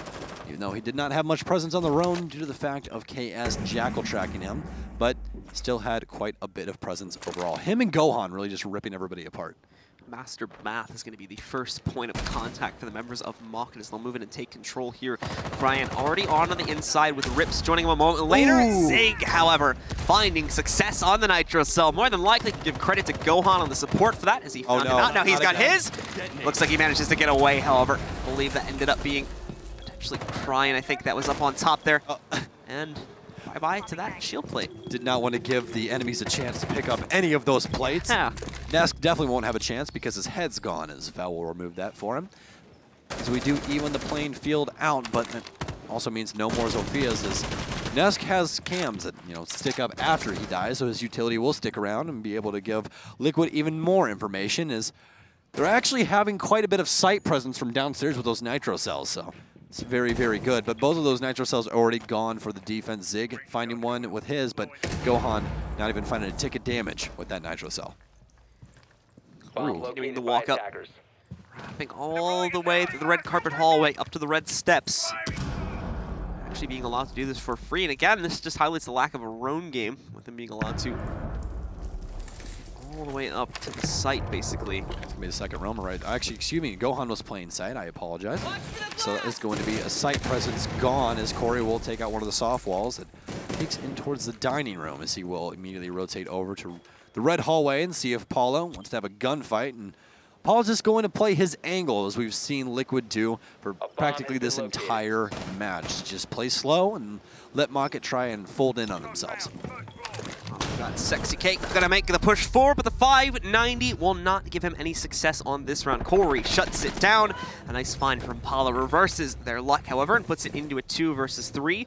Zig actually falling back entirely, and Paulo once again looking to cut these guys off as they attempt to go for the exit. You can hear the barbed wire being shot out. He'll get in position behind the desk right now, waiting for the peek. Actually goes out a little bit further for it. Will take 25 damage and fall back even further. He's going to continue to take damage from another position. Tries to fall back further into the kitchen, but he will be brought down. Vale will finish him off into the 1v3. It's all on Zig. The plant's gone down, and so has Zig. Crying closes out the round for Mockit, and they continue to stay alive and battle it back at what should be now 5-4. This match is absolutely insane. I stopped writing notes. I don't know what more there is to say about this matchup. It's just literally a battle of two titans right now that have a very similar playstyle. Just Mockit has been, in the past, at least in this matchup, a little bit faster on offense, but falling to the same fate as Liquid as they continue to stall out and then get it right the next time. So we'll see, as again, Liquid was the team finally broke the curse, linking 2 rounds together, and Gohan will actually 6-pick right back into Bandit, and they figure out they're actually going to need that for Aviator Games Room. But main thing right now is, since they did break the curse of the teeter-totter, if it does continue to teeter-totter, they win. Yep. Kind of like Clubhouse, where, you know, if you just go back and forth and back and forth and back and forth, whoever won the more offensive rounds just wins. That's typically how it goes, and typically how it goes with matches that are going the way of this one. Nesk, by the way, doing a fantastic job this match, just keeping himself alive. He's got an 11-4 record. Clearly, by a large margin, the most positive marker that we have seen out of this series, and what's been otherwise a bit of a difficult game for any individual, I think, to shine in, unfortunately, just due to the back-and-forth nature of how the game has been played out. It's certainly very draining, and it's hard for any individuals to keep up kind of an all-star performance. Constantly having those momentum stops of the lost rounds that happen every other round reliably. Do you know what time this match started? I see. I was trying to figure that out as well. I want to say like 3 or 4 hours ago, but I feel like that's a little bit too long. I'm not entirely. I tried to figure it out about 5 or 10 minutes ago, but I wasn't able to find the start time. I'm sure we'll get confirmation on that, but again, a hell of a match being played between these two right now. It's been absolutely insanity, but it definitely has been a pleasure to cast so far between these two powerhouses of their respective regions. And again, Mockit, an underwhelming team in EU right now, but definitely not an underwhelming team when it comes to this match, as they are looking to try and find a pathway to make it to the final stage here at Invite 2019. And the last hope of Brazil in the hands of Liquid, trying to do the same. I know it was over 3 hours ago. I know that much. Oh, man. Well. Been a heater. I know we're tired, so you gotta expect how the players feel. How do you stay so focused for 3.5 hours? That is the thing, exactly, is that this is going to start to become incredibly difficult for those players. To a certain point, it becomes a war of attrition of which team can stay focused for long enough to keep their executes clean, to keep their defenses as well coordinated, and most importantly, the communication aspect of this is what it's going to come down to. That'll oftentimes be the most difficult part. Because sometimes when you get tired and you're playing games, you don't want to talk as much, you don't want to provide as much info, you just want to sit there and play. You can't do that at a pro level. You have to keep that up, and that is very difficult to do when you're drained out from such a long match like this. Yeah, there's been matches like this before that have went the distance over and over again, and honestly, these are the matches that you're going to be looking forward to during the main stage of Invite, because we have infinite overtime there, Blue. We would still be on Oregon. Honestly, I swear to everything that I have in every fiber of my being, we would still be on Oregon, but every fiber of my being will possibly be wrong as Paulo will be knocked down. They're trying to link together another 2 rounds as Lightning might strike for a 3rd time as we might rebuild this teeter-totter. Well, Corey able to walk right up to a hole in the floor and find quite literally a free down. The only problem was, it looks like Corey thought he got the full kill onto him. And why? How did they even get into that room? They go unnoticed for the most part. Somehow Nesk as well, flipping it around onto Corey to take him out. Sexy Cake finds a kill, but look, KS is getting the plant. Problem is, it's just him and Crying. The plant goes down, KS finds one on his own. Sexy Cake with the juke, but KS is going to be able to trade it back. Down to a 1v1 we go. And it might end up being a long-range duel for that. Nesk going to move in, trying to get the denial off onto this defuse. There's the counter defuse start. The tap to try and bait out his opponent. Seems to realize he's in the hallway now, goes for the kill, but no! KS will get the better of him, and we are tied again at 5-5. Get your tools out, ladies and gentlemen. We're rebuilding the teeter-totter as we continue this through 2 maps. And we are tied up once again at 5-5. And I've never been through a bigger roller coaster of emotions while casting right now, as everything was just being traded back and forth, blow for blow, punch for punch between these teams that last round. And honestly, it might have been the most exciting round we've seen here on Villa. Everything else has been pretty decisive overall, and that round was very, very close on who was going to win it overall. And actually came down to information. That drone play there by Mockit, having a very well-placed drone in the hallway to be able to help out their last remaining member, find Nesk. A very easy way to tell how exhausted these players are at one point, or at this point I should say, is look at Liquid's team cams at the start of this series, and look at it at the end, and then tell me the difference in their hair. 100%. Oh man. You know that's going to be on Twitter now. Their hair is like 40% messier now. I could like scientifically call this. Is it Blue approved? Do you need a stamp of approval? 40% messy? Someone check on that for me, please. I'd like to actually know. Oh my goodness. It definitely looks like that. But, ladies and gentlemen, another round going back into the favor of Mockit. It's been 2 for Liquid at the start of the half, 2 for Mockit in response. And now, once again, we are locked at an even battle between these 2 teams, and what a battle it has been. Stretching the full length of regulation on 2 maps, overtime on 1 of them. And now we're gonna do it again, as we have to go to the end of regulation at minimum to decide a winner, or decide if we're gonna continue onwards into overtime if the seesaw once again becomes a factor for these last 2 rounds. Well, if they're going to start on the pattern of the current seesaw that they just built, it's going to go 2, 2, and then 2 again. So, logically speaking, which, again, this match has not been logical at all, Liquid should win. But again, what is logic? We don't know that. We know he's a rapper. I know that. I don't know about the actual word and what it means at this point. That's it. I feel like we've gone too deep in the seesaw meta, and we're just confusing people. Yeah, I don't.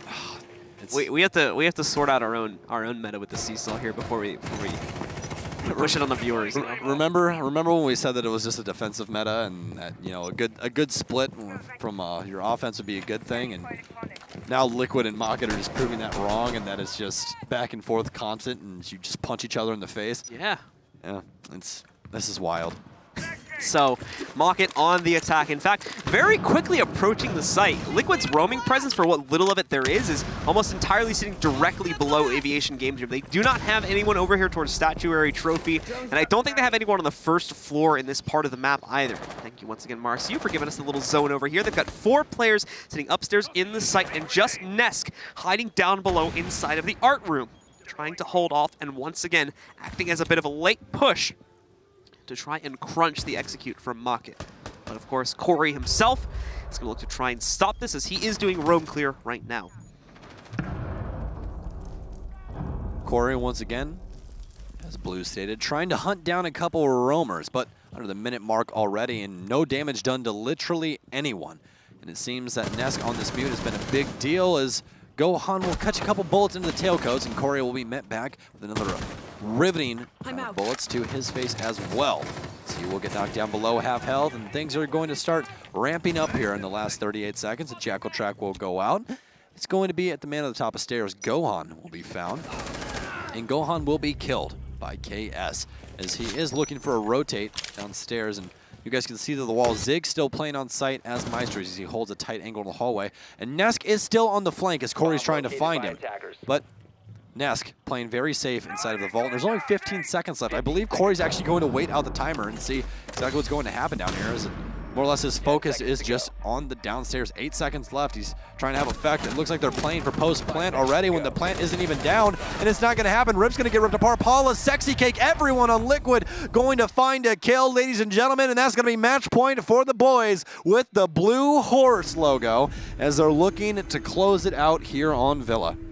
Liquid with a stalwart defense of the Aviation game site. Mockit once again pushing the issue too far to the end of the timer. And because of the fact that Liquid play on site, Mockit constantly have to throw themselves at this 5v5 execute, which once again does not go their way. Liquid already winning control of both Aviation games and Trophy at least once, and now looking for the second win on Trophy after they've just done it on Aviation here. 6-pick phase coming up.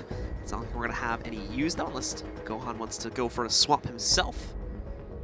The Vigil coming in. Yep, we'll get 6-picked away over to the Rook, which I think we have seen prior to this. So again, not drifting too far from the composition that has been popular for Liquid up until this point in the half.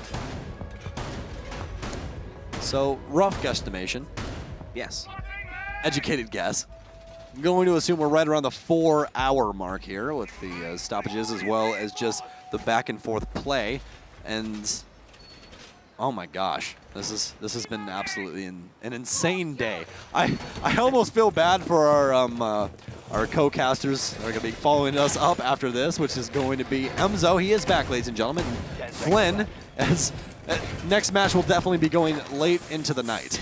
They've been here for like this entire match. They've been here for like 7 hours, something like now, just to wait for this match. Because it's extended so far. It's wild. This is absolutely wild. Well, ladies and gentlemen, if you are a Brazilian fan, we better be able to hear you all the way here in Montreal so that your boys can hopefully bring you some victory. Or if you're a Mockit fan, it's do or die right now as Liquid is trying to claim their victory and walk onto that main stage that's right up the street from where we currently are. Well, a good start for the guys on Mockit as Paula is caught early on from the window, I believe, inside of 90, taking him out. I think that's where he died, right? Yup, right there. So that's going to knock him out of the game early on and also give Mockit a lot of control right at the start of the round. We've already got KS on the inside. Oh, are they going to go for a fast execute? Finally try to shock them, but it looks like it. Vale's going to get found out. We've got the track coming in. Liquid, however, have a much more aggressive hold at the bedroom, and most importantly, as we just pointed out there, the diffuser got dropped at the window. What is the game plan here for Mockit? Well, the issue right now is that Liquid's entire defense favors people trying to push them. They play long angles. Even if it's a hollow site, a reflex site, does not matter. They play the long game. That's what they do, and they play it very, very well. The only issue is Mockit's been doing exactly the same, which is really why we've run into such a roadblock between these two teams. Now, Corey, once again on the roam hunt, but there's going to be no one to find as he is motioning over towards Astronomy. So we are about halfway through this possible last round as Sexy Cake will find yet another, and Corey will be rotating up the stairs. He is stepping on barbed wire. He's just waiting to see if there can be any aggression on the other side before he makes noise, ladies and gents. KS going to try and move in, and he will find Gohan. Level the playing field between these two teams. Zig did indeed hear the ash, but it'll get found by KS instead of Statuary, and they will take the lead right now, at least in player count, as Nesk motions forward. Between three operators in a hard place, and KS will find yet another kill. KS coming up massive right now, ladies and gentlemen. It's all left up to Sexy Cake with 50 seconds left on the clock. He does have the diffuser though, so he will get droned out. They know exactly where he is. He does have a Toxic Babe on the one door, as he will pop that. Valkyrie Cam in tow to help him with some information. Shotgun as well. Stun grenade going to full stun him, but no one's going to push. He will find KS though. Will he be able to find Corey inside of the bathroom? He pops a shot, rotates, toss another Toxic Babe, as this is going to come down to bare knuckle brawling between these two teams, ladies and gentlemen. Liquid was Sexy Cake against 3, as they will pick up KS. Will he win the fight against Corey? He will. 2 to find. He's going to find 1, and he's going to find 2!